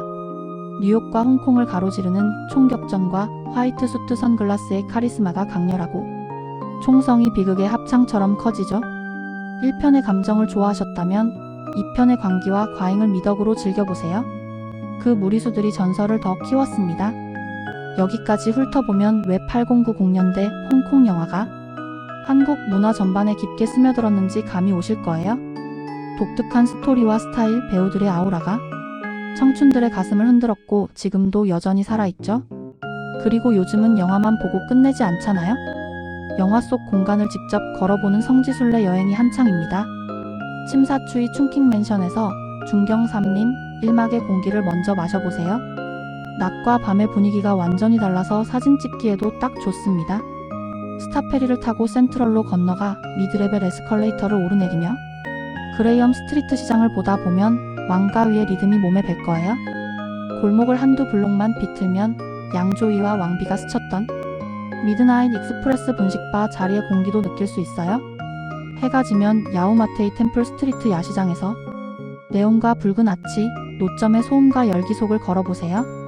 해안 산책로와 스타의 거리에서는 스타 핸드프린트와 하버 스카이라인이 만나는 풍경이 펼쳐집니다. 하루만 돈다면 낮에는 충킹맨션과 해안 산책로 스타의 거리를 묻고 오후에 페리를 타고 센트럴과 미드레벨, 그레이엄 스트리트를 돈 뒤 저녁엔 템플 스트리트에서 야식으로 마무리하는 루트를 추천할게요. 일몰부터 야경 타이밍을 해안 산책로에 맞추면 사진이 정말 예쁩니다. 여기서 잠깐 당시 한국에서 홍콩 배우들이 왜 그렇게 친숙했는지도 짚고 넘어가죠. 주윤발은 밀키스 광고로 반전 매력의 정점을 찍었습니다. 장국영은 초콜릿 CF 등에서 감미로운 분위기로 팬들의 심장을 저격했어요. 유덕화와 임청완은 CF와 예능, 행사까지 넘나들며 아시아 스타의 위상을 확인시켜줬죠. 이런 CF 효과가 내가 아는 스타라는 친밀감으로 이어져 영화 관람으로 곧장 연결되곤 했습니다. 한국 영화에 끼친 영향도 큽니다. 홍콩 영화는 한국 액션 영화의 체질을 바꾸는 데 중요한 역할을 했어요. 쉬리는 한국형 블록버스터의 시작을 알렸고, 비트는 스타일과 청춘 감성을 절묘하게 섞어 신세대 느와르의 문을 열었죠. 결국 우리가 그때 열광했던 이유는 단순해요. 새로운 스타일과 감성, 압도적 스타성, 강렬함과 서정이 공존하는 드라마, CF를 통한 친밀감, 개성 강한 액션과 총격신이 있었고, 한국 영화가 본격 성장하기 직전에 꼭 필요했던 대체 콘텐츠였다는 점입니다. 이 조합이 완벽하게 들어맞았던 거죠. 이 작품들, 지금 다시 봐도 감정의 격과 스타일의 밀도가 놀라울 정도예요. 명장면은 밈처럼 계속 소환되고 사운드 트랙과 영상미, 배우의 매력은 세월을 거의 타지 않습니다. 주말마다 한 편씩 다시 감상해보세요. 가능하다면 오늘 소개한 로케지 코스까지 곁들여서 스크린 속 시간을 직접 걸어보시길 추천합니다. 오늘도 끝까지 함께 해주셔서 고맙습니다. 재밌게 보셨다면 좋아요와 구독 잊지 말아주세요. 단 한 장의 앨범으로도 사람 마음을 오래 붙잡아두는 경우가 있거든. 오늘은 내가 진짜 아끼는 섬세한 별빛, 유재하 얘기 좀 해볼게. 먼저 한양대 작곡과에 들어가게 되는데, 겉으론 클래식 전공생이었지만 마음속 박동은 팝이랑 재즈가 같이 뛰고 있었던 거지. 과제곡 들어본 교수님이 모차르트를 베꼈냐라고 할 정도로 완성도가 높았다는 일화 들어봤어? 그만큼 어릴 때부터 음악의 문법을 몸으로 익힌 사람이었어. 학교 다니면서도 무대 공기를 사랑했대. 조용필과 위대한 탄생 키보디스트로 현장을 배우거든. 그때만 해도 순수음악 전공자가 가요계 들어가는 게 조심스럽던 시절이라 얼굴 안 비추는 조건으로 시작했다는 것도 시대 분위기 느껴지지? 그 인연이 이어져서 훗날 사랑하기 때문에가 조용필 목소리로 먼저 세상에 나와 자기 곡이 다른 사람 목소리로 울리는 걸 들으면서 언젠가 직접 내 방식으로 들려주겠다고 다짐했겠지. 군 복무 끝나고는 김현식, 봄, 여름, 가을, 겨울이랑 함께해. 곡 좀 써와 했더니 자작곡을 한가득 들고 올 만큼 진짜 음악이 넘치던 사람이었지. 근데 앨범에 멤버당 한 곡만 넣자고 하니까 삐쳐서 팀 나온 얘기 좀 귀엽고 사랑스럽지 않아? 그리고 드디어 자기가 꿈꾸던 방식으로 모든 걸 담은 앨범이 나와. 1987년 1집 사랑하기 때문에. 작사, 작곡, 편곡은 물론 오케스트레이션까지 혼자 했어. 피아노, 키보드, 기타 같은 연주도 직접 도맡고 클래식 전공 후배들이랑 지인들 설득해서 현악 녹음까지 진행한 건 쉬운 일이 아니었거든. 대중가요 참여하면 불이익이 크던 시절이라서. 그래도 끝까지 정성으로 밀어붙였지. 음악을 작품처럼 대하던 청년의 고집 진짜 단단하지. 여기서 잠깐 대표곡 사랑하기 때문에 제대로 들여다보자. 겉모습은 단정한 발라드야. 담백한 피아노 한 음으로 문 열고 숨 고르듯 여백을 두다가 현 스트링이 살며시 들어와 마음을 감싸. 멜로디는 과장되지 않고 곡선처럼 흘러가는데 화성은 생각보다 깊어. 살짝 색다른 코드들이 섞여 있어서 크게 울지 않아도 마음이 천천히 젖어드는 느낌이야. 분명 밝은 장조인데도 이상하게 애틋한 그 온도, 그게 이 노래의 표정이거든. 가사는 담담해. 사랑하니까 붙잡는다가 아니라 사랑하기 때문에 보내고 기다리고 내 몫에 모난 마음을 다듬겠다에 가까워. 상대의 숨부터 생각해주는 말투지. 그래서 이 노래는 고백이면서 동시에 서약이야. 내 사랑은 너를 위해 조용히 단단해질게. 화려한 비유 대신 일상어를 고른 선택 덕분에 시간이 지나도 촌스럽지 않은 거고. 편곡을 들어보면 피아노가 앞에서 길을 놓고 보컬이 그 위를 맨발로 걷고 뒤에서 스트링이 그림자를 드리워. 리듬 섹션은 무겁지 않게 숨결만큼만 움직이고 클라이맥스에서도 막 소리를 키우지 않아. 대신 브리지에서 선율을 살짝 접었다 펴면서 긴장을 만들지. 우리가 흔히 말하는 심파의 눈물 그릇을 뒤집지 않아도 가슴이 차오르는 이유가 바로 그거야. 재밌는 건 이 곡에 두세 개가 있다는 거야. 먼저 조용필 선배 버전은 80년대 감성과 장인의 호흡이 스며 있어서 더 극적이고 낭만적이지. 반면 유재하 앨범 버전은 숨이 훨씬 가까워. 옆자리에서 일기장을 읽어주는 느낌? 같은 곡인데 말투가 달라지니까 온도가 달라. 한쪽은 무대의 서사, 다른 쪽은 방의 고백. 둘 다 아름답지만 우리가 오늘 말하는 유재하다움은 후자 쪽에 가깝지. 여기에 실제 사랑의 그림자도 어른거려. 그래서일까? 누가 불러도 결국 원곡으로 돌아오게 되는 노래들이 있잖아? 사랑하기 때문에가 그래. 기술로 밀어붙이는 고음이나 장식 많은 애드립이 이 노래 앞에선 살짝 민망해져. 가장 어렵고도 어려운 미덕, 절제를 요구하거든. 무엇보다 이 곡은 이후 한국 발라드의 문장을 바꿔놨어. 하지만 그의 시간은 너무 빨리 멈춰버려. 앨범 낸 지 석 달도 안 된 1987년 11월 1일 새벽 집으로 돌아오던 길에 사고가 났거든. 25. 아직 누구보다 제 시간에 성실했던 나이. 그는 다음 앨범은 더 잘 만들고 싶다를 밤새 이야기하던 사람이었어. 그래서 더 아쉽고 그래서 더 찬란해. 그럼에도 음악은 멈추지 않았어. 그가 명곡 몇 개만 남긴 게 아니라 한국 대중가요의 새로운 문법을 열었기 때문이지. 팝 재즈 클래식을 자연스럽게 이어붙이고 절제된 가사와 세련된 보이싱, 단정한 스트링 운용으로 우리가 지금 세련됨이라 부르는 표준을 만들었거든. 이후 수많은 후배들이 그를 출발선이라고 말하는 이유가 바로 그거야. 그가 떠난 뒤에도 사람들은 음악으로 그를 계속 불러냈어. 추모 앨범이 나오고 새로운 목소리들이 그의 노래를 다시 불렀지. 그리고 신인 싱어송라이터를 발굴하는 유재하 음악 경연대회가 시작됐어. 그 무대는 지금도 누군가의 첫 고백을 기다리고 있지. 노래는 작품처럼이라는 그의 태도가 세월을 건너 여전히 숨쉬는 거야. 생각해보면 앨범은 한 장뿐인데 우리가 그 음악을 듣는 밤은 셀 수 없이 많았어. 너랑 내가 오늘 같은 밤 그 노래를 다시 틀어도 변하지 않는 마음 있잖아. 재생 버튼 누를 때의 고요, 첫 피아노 음이 맺히는 떨림, 단정한 스트링이 스쳐갈 때의 따뜻함. 그 모든 순간이 우릴 조용히 안아줘. 가끔 상상해. 그가 조금만 더 오래 있었다면 어떤 노래들을 남겼을까? 리듬은 더 대담해지고 화성은 더 깊어졌겠지. 근데 동시에 지금 남은 게 이 한 장이라서 더 빛나는 것도 사실이야. 다 보여주지 않았기 때문에 우리 마음속에서 영원히 성장할 수 있는 앨범. 그래서 결국 같은 질문, 같은 결론에 도달해. 왜 아직도 이 노래가 좋을까? 사랑하기 때문에. 마무리하기 전에 부탁 하나만 해도 될까? 오늘 밤 네가 가장 아끼는 그의 한 곡을 골라서 조용히 끝까지 들어줘. 가사를 따라가며 그가 사랑을 어떻게 말하는지, 여백을 어떻게 남기는지, 숨은 어디서 고르는지 그 섬세한 순간들을 내 속도로 천천히 만져봐. 그러면 알게 될 거야. 노래가 끝난 뒤에도 한동안 방 안에 남는 잔향, 그게 왜 사랑인지. 단 한 장의 앨범이 누군가의 인생의 평생의 배경음악이 될 수 있어.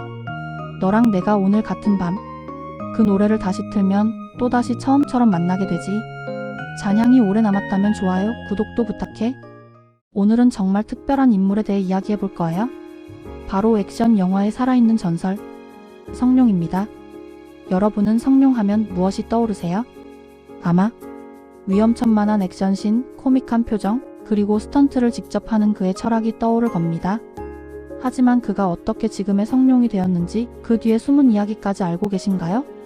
정말 흥미진진한 이야기들이 가득하니 들어보세요. 먼저 성룡의 출생과 어린 시절부터 시작할게요. 성룡의 본명은 방사룡입니다. 1954년 4월 7일 홍콩에서 태어났는데 출생부터 드라마틱했죠. 무려 12시간의 난상 끝에 태어났고 덩치가 워낙 커서 부모님이 큰 용이라는 의미로 사룡이라고 불렀대요. 하지만 어린 시절은 평범하지 않았습니다. 아버지는 프랑스 영사관의 요리사였고 어머니는 가정부였어요. 부모님이 하루 종일 일하느라 집을 비우는 일이 많았고 성룡은 스스로 시간을 보내야 했습니다. 7살 무렵 그는 에너지가 넘치는 말썽꾸러기였죠. 학교에서는 공부보다 싸움이 더 많았고 집에서는 사고가 끊이질 않았습니다. 한 번은 아파트 발코니에서 우산을 펴고 뛰어내리려다 적발되기도 했대요. 지금 생각하면 이미 그때부터 액션 스타의 기질을 드러낸 셈이죠. 결국 부모님은 큰 결심을 합니다. 10살이 되던 해 성룡을 중국 희극학원, 일명 경극학교에 보냈어요. 이 결정이 그의 인생을 완전히 바꿔놓게 됩니다. 이 중국의 희극학원은 학원이라기보다 군사훈련소에 더 가까웠어요. 새벽 5시에 기상해서 자정까지 무술, 경극, 고개, 노래, 리듬을 반복 훈련했죠. 사부인 우점남 선생은 엄격하기로 유명했는데 실수하면 매로 가르쳤고 완벽할 때까지 같은 동작을 수백 번씩 반복시켰습니다. 성룡은 나중에 맞지 않고 지나간 날이 거의 없었다고 회상했어요. 지옥 같은 훈련은 그의 몸을 완전히 바꿔놓았습니다. 구르기와 낙법, 유연성과 근력, 리듬과 타이밍이 몸에 새겨졌죠. 특히 아픔과 두려움을 견디는 능력이 탁월해졌고 이것이 훗날 그의 위험한 실전 스턴트의 밑바탕이 됩니다. 이곳에서 평생의 동료들도 만났습니다. 원표와 원덕 같은 동기들과 10년 가까이 함께 생활하며 경쟁하고 의지했죠. 이들은 훗날 영화 현장에서 성룡과 완벽한 합을 만들어내는 핵심 동료가 되어 잊지 못할 일화도 있어요. 15살 무렵 연습 중 사부의 찻잔을 깨뜨렸는데 화가 난 사부는 하루 종일 물구나무를 서게 했고 성룡은 끝까지 버텨냈습니다. 그날 이후 그는 어떤 일이 있어도 포기하지 않는 정신을 마음에 새겼다고 합니다. 영화계 입문과 초기 고생으로는 17살에 학원을 졸업한 성룡은 홍콩 영화계의 스턴트맨으로 발을 들였어요. 하지만 처음에는 하루벌이 수준이었죠. 영화에 나와도 밥값 정도의 보수를 받는 무명 스턴트맨이었습니다. 심지어 전설적인 브루스 리의 영화에도 참여했어요. 그리고 용쟁호투와 사망유의의 스턴트로 출연했지만 여전히 이름 없는 단역에 불과했습니다.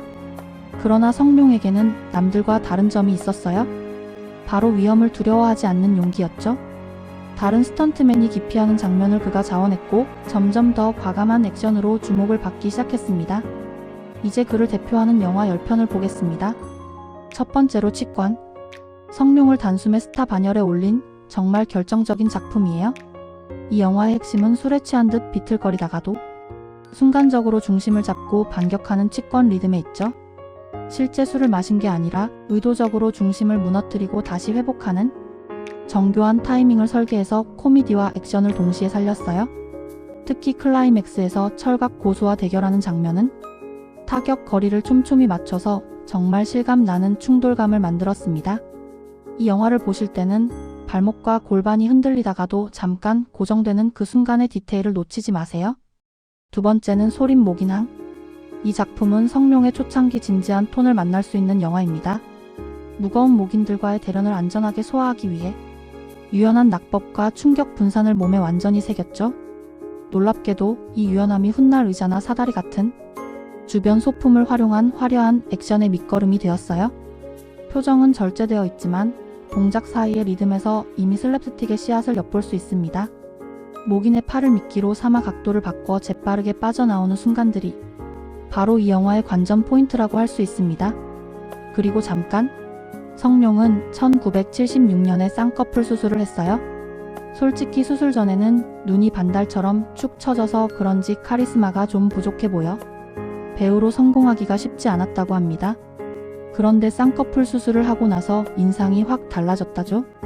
뚜렷한 이목구비가 생기면서 연기 스타일도 완전히 바뀌었고 자신감도 크게 올라갔다고 해요. 그 결과 사형도수 같은 영화에서 주연을 맡으면서 큰 성공을 거두었다죠. 이 수술 하나로 배우 인생이 완전히 달라졌다고 해도 과언이 아니라고 하네요. 세 번째 프로젝트 A. 해안경비대와 해적의 대결을 배경으로 성룡이 수직 낙하와 수평 돌파를 결합한 물리 퍼포먼스를 선보이는 작품입니다. 전설적인 시계탑 낙하는 무성 영화에 대한 오마주이기도 하고 동시에 나는 스턴트를 직접 한다는 선언에 가까웠어요. 여러 번의 낙하를 통해 충격 분산 각도를 몸으로 직접 계산해 이후 모든 고공 낙하 스턴트의 기준을 만들었죠. 바르셀로나 자전거 추격 장면에서는 좁은 골목에서 반 박자 먼저 페달을 밟아 균형을 잡는 묘미를 느낄 수 있고요. 생활 소품이 순식간에 무기로 바뀌는 찰나의 표정 변화를 놓치지 않아야 더 즐겁게 볼 수 있을 겁니다. 네 번째 폴리스 스토리. 이 영화는 성룡식 형사물의 모든 것을 담은 총정리라고 볼 수 있어요. 언덕 판자촌에서의 카체이스는 실제 파편과 타이밍이 맞물려 생생한 긴장감을 만들고 버스에서 우산 손잡이에 매달리는 장면은 손바닥과 손목으로 하중을 분산해 버티는 고도의 기술이 핵심입니다. 쇼핑몰에서 폴대를 타고 미끄러지는 장면은 화상 위험을 감수하면서도 타격음을 리듬처럼 분절해서 관객의 심박수를 끌어올렸고요. 흥미롭게도 여러 대의 전화를 동시에 받는 코미디 시퀀스의 템포가 이어지는 액션 리듬과 같은 결을 보여줍니다. 다섯 번째는 용영호재.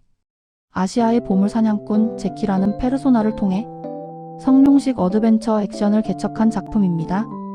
유럽 로케이션 중 큰 부상을 겪은 뒤 액션 설계를 더욱 체계적으로 바꾸는 전환점이 되기도 했죠. 차량 추격은 속도보다 코너 진입 각도로 스릴을 만들고 몸을 사선으로 눕혀 충돌 가능성을 줄였어요. 코미디 템포를 달리다가도 강한 타격을 찌르는 박자 엇갈림이 쾌감을 폭발시키고 계단 난간과 문틀을 지렛대처럼 쓰는 동작은 훗날 사다리 액션의 예고편처럼 보입니다. 여섯 번째는 사제 출마. 성룡이 골든 하베스트에서 주연으로 확고하게 자리 잡은 작품이죠. 대나무 부채 하나로 공간을 열고 닫는 듯한 초중반 액션의 리듬감이 정말 인상적입니다. 후반부 황인식 선생님과의 긴 대결은 지구력과 합의 미학을 동시에 보여주는 명장면이에요. 직선으로 압박해 들어오는 발차기를 곡선 동작과 낙법으로 흘려내는 구도가 큰 쾌감을 선사합니다. 초반에는 짧게 끊어지는 호흡으로 템포를 쌓다가 클라이맥스에서는 길게 뻗어나가는 호흡으로 밀어붙이는 변화가 살아있어요. 초창기 성룡식 코미디로 과장되지 않고 동작 사이에 자연스럽게 녹아들어 더욱 매력적이죠. 일곱 번째는 미라클. 이 영화는 우아한 갱스터 동화 같은 분위기 속에서 성룡이 정장을 입고도 액션과 몸개그를 품위 있게 소화하는 모습을 볼 수 있습니다. 꽃시장 롱테이크는 수십 명의 엑스트라가 리듬을 맞춰 한 번에 성공해야 하는 고난도 장면이었어요. 왕가위 감독이 참여해서 대사 리듬과 멜랑콜리한 분위기가 은근히 배어있죠. 우산과 모자 같은 소품이 체면과 신분의 상징에서 액션 장치로 변신하는 순간이 인상적이고 장면이 마치 뮤지컬 넘버처럼 착착 맞아떨어지는 쾌감이 있습니다. 여덟 번째는 홍번구. 북미 관객들에게 성룡식 액션을 제대로 각인시킨 중요한 작품입니다. 골목길 스케이트보드 추격전이나 매트리스 점프처럼 일상적인 소품을 활용하는 장면들은 가능한 범위 내에서는 직접 연기한다는 그의 철학을 유머와 함께 전달하죠. 카메라가 동작을 온전히 담아내 합의 미학이 고스란히 드러납니다.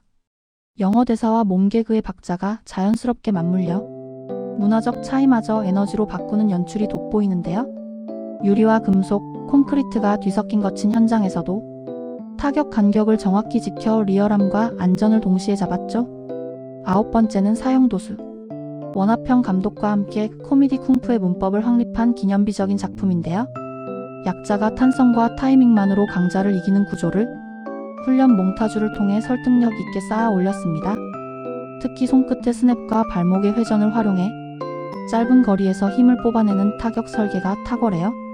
넘어지면서도 곧바로 일어나고 낙법 후 즉시 반격으로 이어지는 리듬감은 이후 성룡 액션의 DNA가 되었고 표정 연기와 동작의 박자가 같은 템포로 흐르는 맛이 있고 초반의 소극적인 움직임이 후반으로 갈수록 과감해지는 성장 곡선도 분명히 드러납니다. 마지막 열 번째는 러시아워. 이 영화는 성룡의 몸개그와 합의 미학을 세계시장에 각인시킨 기념비적인 작품입니다. 크리스 터커의 빠른 입담과 성룡의 무성 영화풍 표정 연기가 박자 놀이처럼 맞물리죠. 가능한 범위에서 직접 스턴트를 수행하고 NG컷 전통을 유지해서 관객과의 신뢰를 계속 이어갔어요. 언어 장벽을 코미디로 전환해서 문화 차이를 에너지로 바꾼 점이 정말 매력적이고요.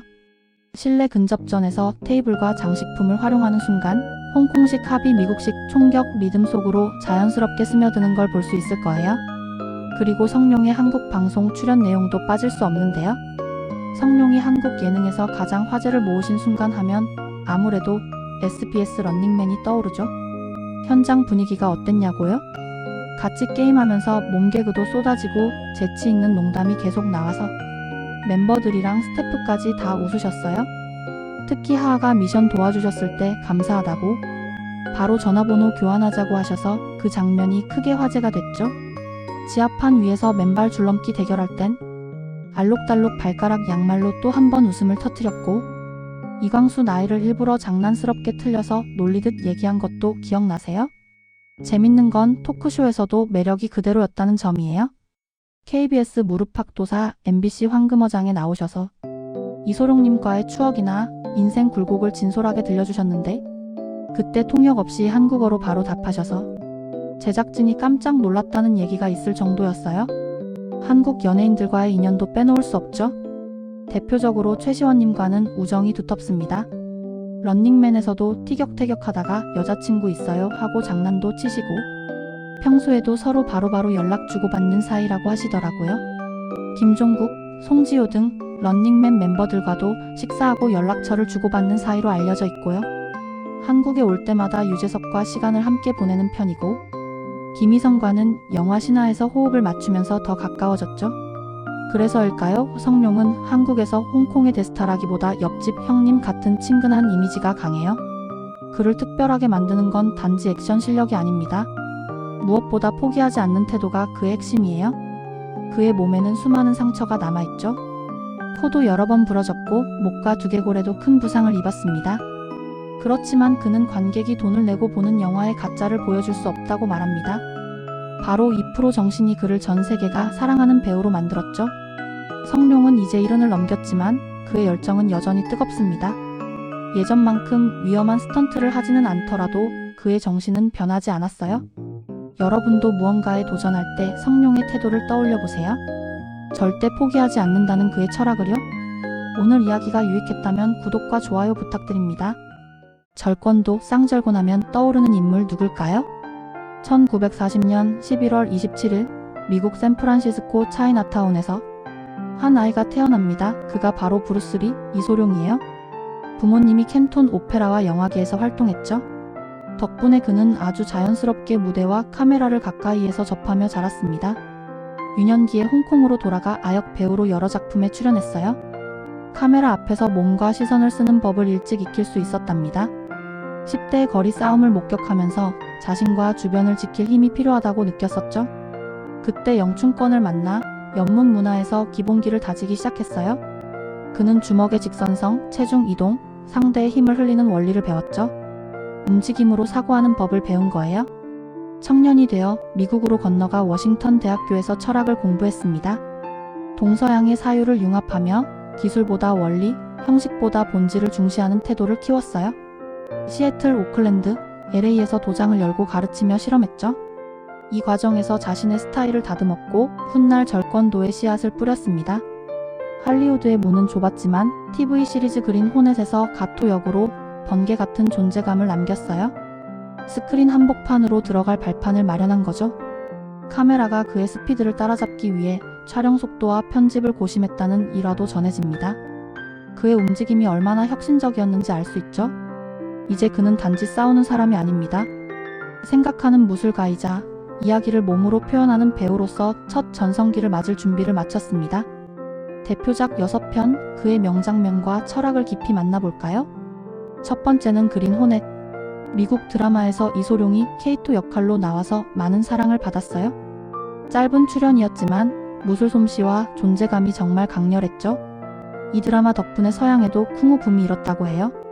실제로 당시에 많은 어린이들이 케이토 흉내를 내며 놀았다고 하니 얼마나 인기가 많았는지 알겠죠? 다정한 모습과 멋있는 무술이 어우러져서 기억에 오래 남는 작품이에요. 두 번째는 당산대영.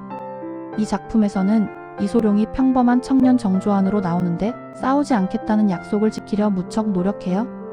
그런데 동료들이 하나씩 사라지고 범죄 조직과 맞서 싸울 수밖에 없는 상황이 되어버리죠. 그래서 결국 마음을 다잡고 통쾌하게 적들을 때려잡는 모습이 너무 멋졌어요. 그때부터 이소룡 영화하면 액션과 긴장감 가득한 장면들이 떠오르기 시작했죠. 눈을 뗄 수 없는 장면들이 꽉 차서 정말 재미있답니다. 세 번째는 정무문. 여기서는 스승님이 의문의 죽음을 맞고 이소룡이 진진이라는 제자로서 깊은 슬픔과 분노를 겪어요. 그래서 직접 일본 무술 도장에 들어가 화끈한 복수를 시작하죠. 그 유명한 쌍절곤 연기하며 아부 소리를 지르는 장면 다들 기억하시죠? 진짜 마음을 쏙 빼놓는 액션과 감정이 잘 어우러져서 더 몰입되는 이야기였어요. 진정으로 스승에 대한 존경과 친구에 대한 우정을 느낄 수 있어서 더 감동적이에요. 네 번째 맹룡과강. 로마를 배경으로 한 이 영화에서는 이소룡이 순수한 청년 당룡으로 나오는데 마피아 무리 때문에 고생하는 친구들을 도와주려 하죠. 유머도 적절히 섞이고 척 노리스와의 콜로세움 싸움은 정말 손에 땀을 쥐게 해요. 이소룡이 연출까지 맡아서 그런지 스토리랑 액션이 자연스럽게 어우러져서 너무 좋더라고요. 액션 영화지만 인간미가 정말 느껴지는 작품이에요. 재미와 감동, 두 마리 토끼를 다 잡았답니다. 다섯 번째 용쟁호투. 이 영화는 국제무술대회가 열리는 섬에서 벌어지는 이야기예요. 이소룡이 마약 조직과 싸우려고 스파이 역할로 섬에 잠입하죠. 전 세계 여러 명의 무술 고수들과 멋진 대결을 펼치는데 특히 마지막 거울방 장면은 정말 전설 중 전설이에요. 세계 각국에서 제작된 영화라서 그런지 다양한 무술과 스타일이 어우러져서 볼거리도 가득해요. 이걸로 전 세계 사람들이 이소룡 팬이 된 것도 너무 당연한 일 같아요. 마지막으로 사막유희. 마지막으로 이 영화는 이소룡이 직접 기획한 건데 아쉽게도 촬영 도중 세상을 떠나 미완성으로 남았어요. 영화 속에서는 탑을 올라가며 여러 무술 고수들과 한 판씩 붙는 장면들이 나오는데 그중 노란 트레이닝복 입고 싸우는 모습이 너무 유명하죠. 다 완성된 건 아니지만 그래도 이소룡의 무술 철학과 열정이 고스란히 담겨 있는 것 같아요. 영화를 볼 때마다 그가 얼마나 대단했는지 새삼 느끼게 해준답니다. 그리고 이소룡의 무술, 절권도에 대해서 알아볼까요?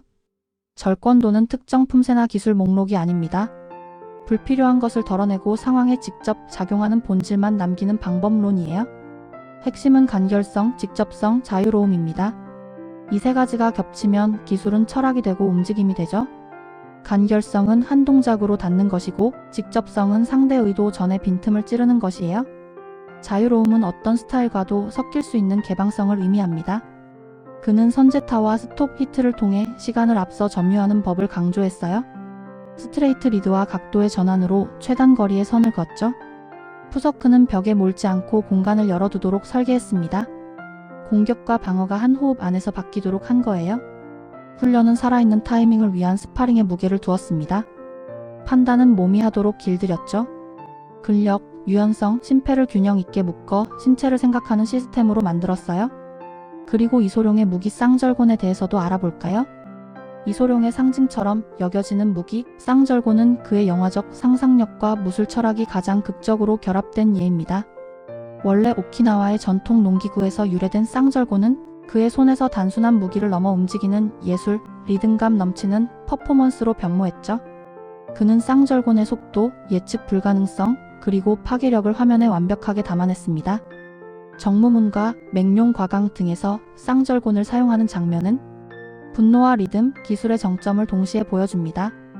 특히 체인을 따라 회전하는 쌍절곤의 윙 소리는 액션의 타격감을 시각뿐 아니라 청각으로도 극대화했습니다.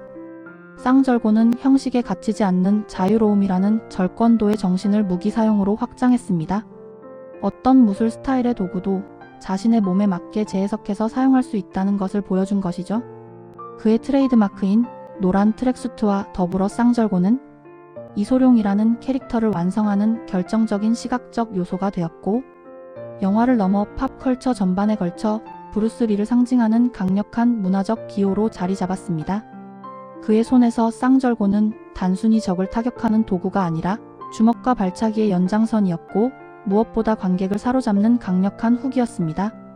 형식이 본질을 가두지 못하게 하는 태도를 평생 유지했죠.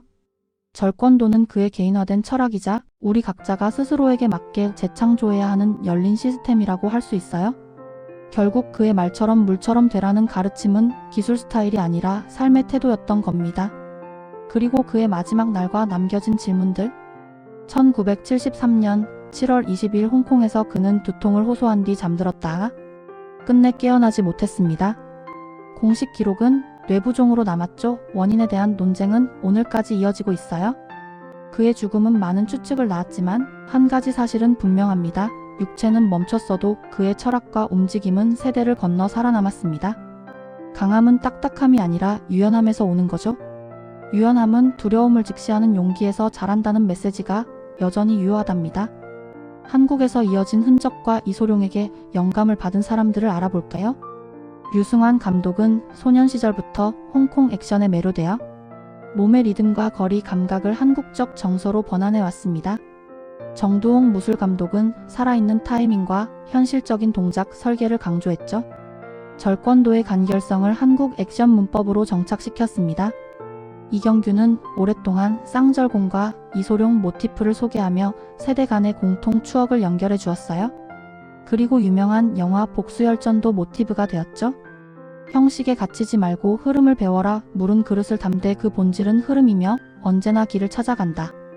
오늘 하루가 힘들다면 잠시 어깨를 내리고 부드럽게 호흡해보세요. 그 한 번의 호흡이 당신을 조금 더 자유롭게 만들지도 모릅니다. 당신만의 절권도를 삶에 새기며 유연함의 용기를 가져보시길 바래요. 그리고 구독과 좋아요도 부탁해요.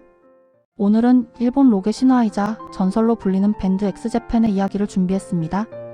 화려한 음악과 드라마 같은 스토리, 그리고 수많은 명곡으로 전 세계 팬들의 마음을 울린 그들의 여정을 함께 살펴보시죠. 엑스제팬은 일본 음악계에서 비주얼 록을 대표하는 밴드예요. 음악뿐 아니라 무대 의상과 헤어스타일, 퍼포먼스까지 혁신을 만들어낸 팀이었죠. 공연장이 어두워지면 강렬한 조명이 터지면서 화려한 의상과 반짝이는 액세서리가 무대 위를 가득 메웠습니다. 그들의 의상은 마치 록과 패션쇼가 합쳐진 것 같았고 검은색 가죽과 체인, 번쩍이는 스팽글, 때로는 군복을 변형한 듯한 재킷까지 등장했습니다. 화려함과 거친 힘이 동시에 느껴져서 관객들은 음악이 시작되기 전부터 압도당한 기분이 들었죠. 머리 스타일은 또 얼마나 강렬했나요? 스프레이로 한껏 세운 머리카락이 무대 조명을 받아 반짝이고 네온빛으로 염색된 컬러가 여기저기서 눈에 들어왔습니다. 붉은색, 금발, 형광빛이 뒤섞여 하나의 불꽃놀이 같았고 멤버들이 동시에 헤드뱅잉을 할 때는 관객석까지 바람이 휘몰아치는 듯 했어요. 그야말로 시각적으로도 폭발력이 있는 장면이었습니다. 요시키의 드럼 소리가 폭풍처럼 몰아치면 토시의 목소리가 천장을 찌르듯 뻗어 올라가고 타 사운드는 번개처럼 내리꽂혔습니다. 연주하는 모습 하나하나가 단순히 음악이 아니라 몸과 영혼을 쏟아내는 행위처럼 보였어요. 1980년대 말과 90년대 초, 일본에서 록이 주류로 자리잡기 어려운 시절의 엑스제팬은 도쿄돔을 가득 채우며 록도 메인 무대에 설 수 있다는 사실을 보여주었습니다. 그들은 일본 최초로 도쿄돔 3일 연속 공연을 매진시키며 대중문화의 흐름을 바꿨습니다. 또한 헤비메탈과 클래식, 발라드를 절묘하게 결합해 새로운 음악적 길을 열었고 이후 수많은 밴드들이 이들을 길잡이로 삼았죠. 하지만 이들의 역사는 화려한 만큼이나 비극으로도 유명했습니다. 베이시스트 타이지의 탈퇴, 기타리스트 히데의 갑작스러운 죽음, 멤버 간 갈등과 해체 그리고 재결합까지 이 모든 사건들이 엑스제팬을 단순한 밴드가 아니라 전설로 만들었어요. 각 멤버 구성과 특징을 한번 볼까요? 드럼과 피아노를 연주하는 리더 요시키. 폭발적인 드럼과 서정적인 피아노를 오가며 밴드의 영혼을 지켜온 인물이었습니다. 천재적 기질과 동시에 예민한 감성을 지닌 리더라 무대 안팎에서 강렬한 존재감을 보여줬어요. 보컬의 토시. 하늘을 찌르는 듯한 고음과 감성을 울리는 목소리를 가진 프런트맨이었습니다.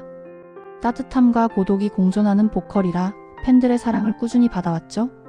기타 연주의 히데. 화려한 패션과 독창적인 연주로 엑스제팬의 아이콘이 된 인물이었어요. 무대에서 뿜어내는 카리스마는 지금도 전설처럼 회자되고 있습니다. 기타의 파타. 묵묵히 기타를 맡으며 밴드 사운드의 안정감을 지켜온 멤버였습니다. 조용하지만 든든한 존재라 팬들에게 신뢰감을 주었죠. 베이스 연주의 타이지. 초기 엑스제팬의 공격적인 사운드를 완성시킨 베이시스트였습니다. 강렬한 테크닉과 무대 매너로 팬들의 열광을 이끌었어요. 또 다른 베이스의 히스. 타이지 탈퇴 후 합류에 새로운 색을 불어넣은 멤버였죠. 무대에서는 묵직한 힘을 보여주는 연주로 팬들에게 깊은 인상을 남겼습니다. 그리고 이제 엑스제팬 대표곡 10곡과 각 곡들의 사연을 보겠습니다. 1. 엔드리스 레인. 먼저 소개할 곡은 엑스제팬을 대표하는 발라드 엔드리스 레인입니다. 피아노로 시작되는 서정적인 멜로디에 토시의 목소리가 얹히면 듣는 사람 마음이 절로 울컥하죠. 콘서트에서 이 곡이 나오면 팬들이 모두 함께 합창을 합니다. 공연장을 가득 메우는 그 합창 소리는 마치 하나의 거대한 기도 같다고들 말하죠. 2. 쿨 앤 아이. 두 번째 곡은 엑스제팬의 폭발적인 에너지를 보여주는 곡 쿨 앤 아이입니다. 불따라는 뜻의 제목처럼 분노와 고독, 그리고 인간 내면에 불타는 감정을 담고 있어요. 특히 강렬한 기타 리프와 드럼, 비트, 그리고 토시의 고음이 합쳐져 엄청난 에너지를 뿜어내죠. 라이브 무대에서 쿨 앤 아이가 시작되면 팬들의 환호가 폭발합니다. 요시키는 이 곡에서 붉은색을 인간의 절망과 고통을 상징하는 색으로 사용했다고 하는데요. 그래서인지 단순히 락 넘버를 넘어선 인간 감정의 폭발을 그대로 담아낸 작품으로 평가받습니다. 3. 포에버 러브. 세 번째는 많은 분들이 알고 계실 발라드 포에버 러브입니다. 아마 이 곡은 일본뿐 아니라 한국에서도 많은 사랑을 받았죠. 요시키가 사랑은 과연 영원할 수 있는가? 라는 질문을 던지며 만든 곡인데요. 애절한 가사와 서정적인 선율은 들을 때마다 마음을 파고듭니다. 또 하나 흥미로운 사실은 이 곡이 일본 정치 광고에 사용될 정도로 사회적인 영향력이 컸다는 거예요. 그리고 멤버 히데가 생전에 특히 좋아했던 곡으로 알려져 있어서 팬들에게는 더 특별한 의미로 다가옵니다. 4. 티얼즈. 네 번째 곡은 티얼즈입니다. 이 곡에는 요시키 개인의 가장 깊은 상처가 담겨 있어요. 그가 어릴 적 아버지의 자살을 직접 목격했는데 그 충격은 평생 지워지지 않았습니다. 눈물을 흘리며 작곡했다 해서 제목도 티얼즈가 되었죠. 그래서 이 곡은 단순한 음악을 넘어 요시키가 자신의 아픔을 음악으로 치유한 기록이라고 할 수 있습니다. 부드러운 피아노와 오케스트라, 편곡, 그리고 록 밴드의 사운드가 어우러져 감동을 배가시킵니다. 5. 러스티 네일. 다섯 번째 곡은 대중적으로도 크게 히트한 러스티 네일입니다. 중독성 있는 기타 리프와 힘있는 보컬이 인상적인 곡이죠. 가사에는 잊을 수 없는 사랑, 배신, 그리고 마음의 상처가 담겨 있습니다. 엑스제팬의 다크한 정체성을 잘 보여주면서도 대중들에게 쉽게 다가갈 수 있었던 노래예요. 그래서인지 일본 록 차트에서 1위를 기록하며 폭발적인 인기를 끌었습니다. 6. X. 여섯 번째는 바로 X 밴드의 이름을 그대로 제목으로 붙인 곡입니다. 이 노래는 단순한 곡을 넘어 팬덤 문화의 상징이 되었습니다. 공연장에서 이 곡이 나오면 팬들은 팔을 교차해 X를 만들고 모두 함께 We are X 라고 외치죠. 그 순간은 마치 밴드와 팬이 하나로 연결되는 의식 같은 장면입니다. 이 곡이 있었기에 지금까지 이어져 내려오는 엑스제팬만의 강렬한 팬 문화가 탄생했다고 볼 수 있습니다. 7. 사일런트 젤러시. 일곱 번째 곡은 사일런트 젤러시입니다. 헤비메탈의 공격적인 사운드와 오케스트라, 편곡이 결합된 요시키의 작곡 실력이 폭발하는 곡이죠. 질투와 광기, 인간 내면의 어두운 감정을 주제로 하고 있어 듣는 사람을 압도합니다. 특히 드라마틱한 전개와 화려한 테크닉으로 팬들에게는 연주를 듣는 것만으로도 하나의 공연이라는 평가를 받습니다. 8. 아트 오브 라이프. 여덟 번째는 전설적인 곡 아트 오브 라이프입니다. 무려 29분에 달하는 초장편 곡으로 록 음악 역사에서도 유례없는 도전이었죠. 삶과 죽음, 절망과 희망이라는 거대한 주제를 다루며 요시키의 철학과 예술관이 고스란히 담겨 있습니다. 특히 중간에 8분 가까이 이어지는 피아노 솔로는 공연장에서 들으면 숨이 막힐 정도로 압도적이에요. 실제로 이 곡은 수십 년 동안 콘서트에서 단 몇 번밖에 연주되지 않아 팬들 사이에서는 전설로 남아 있습니다. 9. 위크엔드. 아홉 번째는 위크엔드입니다. 이 곡은 당시 일본 젊은 세대의 고독과 반항심을 대변했어요. 주말이 와도 현실에서 벗어나지 못하는 허무함, 도망치고 싶은 마음을 노래했죠. 당시 일본 청년들이 이 곡에 크게 공감하며 엑스제팬을 세대의 아이콘으로 받아들이게 됩니다. 라이브에서도 자주 연주되며 분위기를 달구는 곡 중 하나입니다. 10. 제이드. 10번째로 소개할 곡은 제이드입니다. 이 곡은 1997년 해체 이후 오랜 침묵을 깨고 돌아온 엑스제팬이 발표한 신곡이에요. 특히 영어 가사로 제작되어 해외 진출을 겨냥했다는 점에서 의미가 큽니다. 요시키는 제이드를 상처받은 영혼의 아름다움을 표현한 곡이라고 설명했는데요. 절망 속에서도 희망을 찾으려는 메시지가 담겨 있습니다. 뮤직비디오는 미국 로스앤젤레스에서 촬영되었고 밴드가 세계 무대에 서겠다는 강한 의지를 보여주었죠. 또한 히데가 떠난 이후 새롭게 합류한 기타리스트 스기조가 정식으로 엑스제팬의 멤버로 참여한 첫 싱글이기도 합니다. 강렬한 기타 리프와 오케스트레이션, 그리고 토시의 폭발적인 보컬이 어우러지면서 엑스제팬은 여전히 살아있다는 걸 전 세계에 증명한 곡이라고 할 수 있습니다. 엑스제팬은 한국 음악에도 깊은 영향을 남겼습니다. 서태지와 아이들은 강렬한 록 사운드와 무대 연출에서 큰 자극을 받았다고 알려져 있습니다. 특히 태지라는 이름도 베이시스트 타이즈에서 따왔다는 얘기도 있습니다.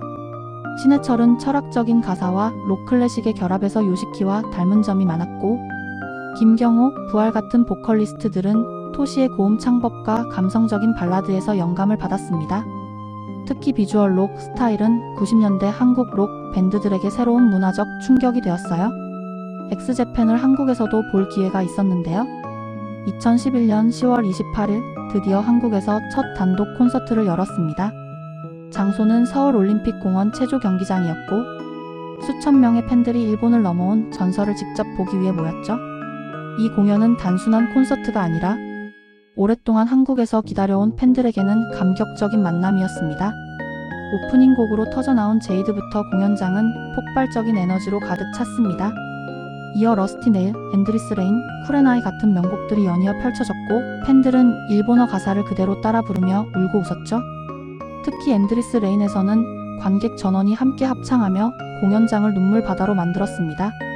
요시키는 무대 위에서 한국 팬들과 이렇게 만날 수 있어 영광이다 라고 말하며 깊은 감사를 전했죠. 그의 말 한마디 한마디에 팬들은 환호와 눈물로 답했습니다. 1997년 해체 이후 멤버들의 죽음과 여러 사건들로 공백이 길었지만 2007년 재결합을 이루었어요. 요시키는 지금도 클래식과 록을 넘나들며 세계 무대를 오가고 있습니다. 토시는 솔로 활동과 방송 출연을 통해 대중과 활발히 소통하고 있죠. 엑스제팬은 미국 메디슨 스퀘어 가든, 일본 도쿄돔 같은 대형 공연장에서 팬들과 다시 만났습니다. 하지만 정규 앨범은 여전히 발표되지 않아 팬들은 기다림을 이어가고 있습니다. 엑스제팬은 단순한 밴드가 아니라 희망과 절망, 사랑과 이별, 그리고 우정을 음악으로 남긴 전설이었습니다. 그들의 음악은 세대를 넘어 울려 퍼지며 한국을 포함한 아시아 전역의 뮤지션들에게 영감을 주죠. 여러분은 엑스제팬의 곡 중 어떤 노래를 가장 좋아하시나요? 댓글로 함께 이야기 나눠주시고 구독과 좋아요도 부탁드립니다.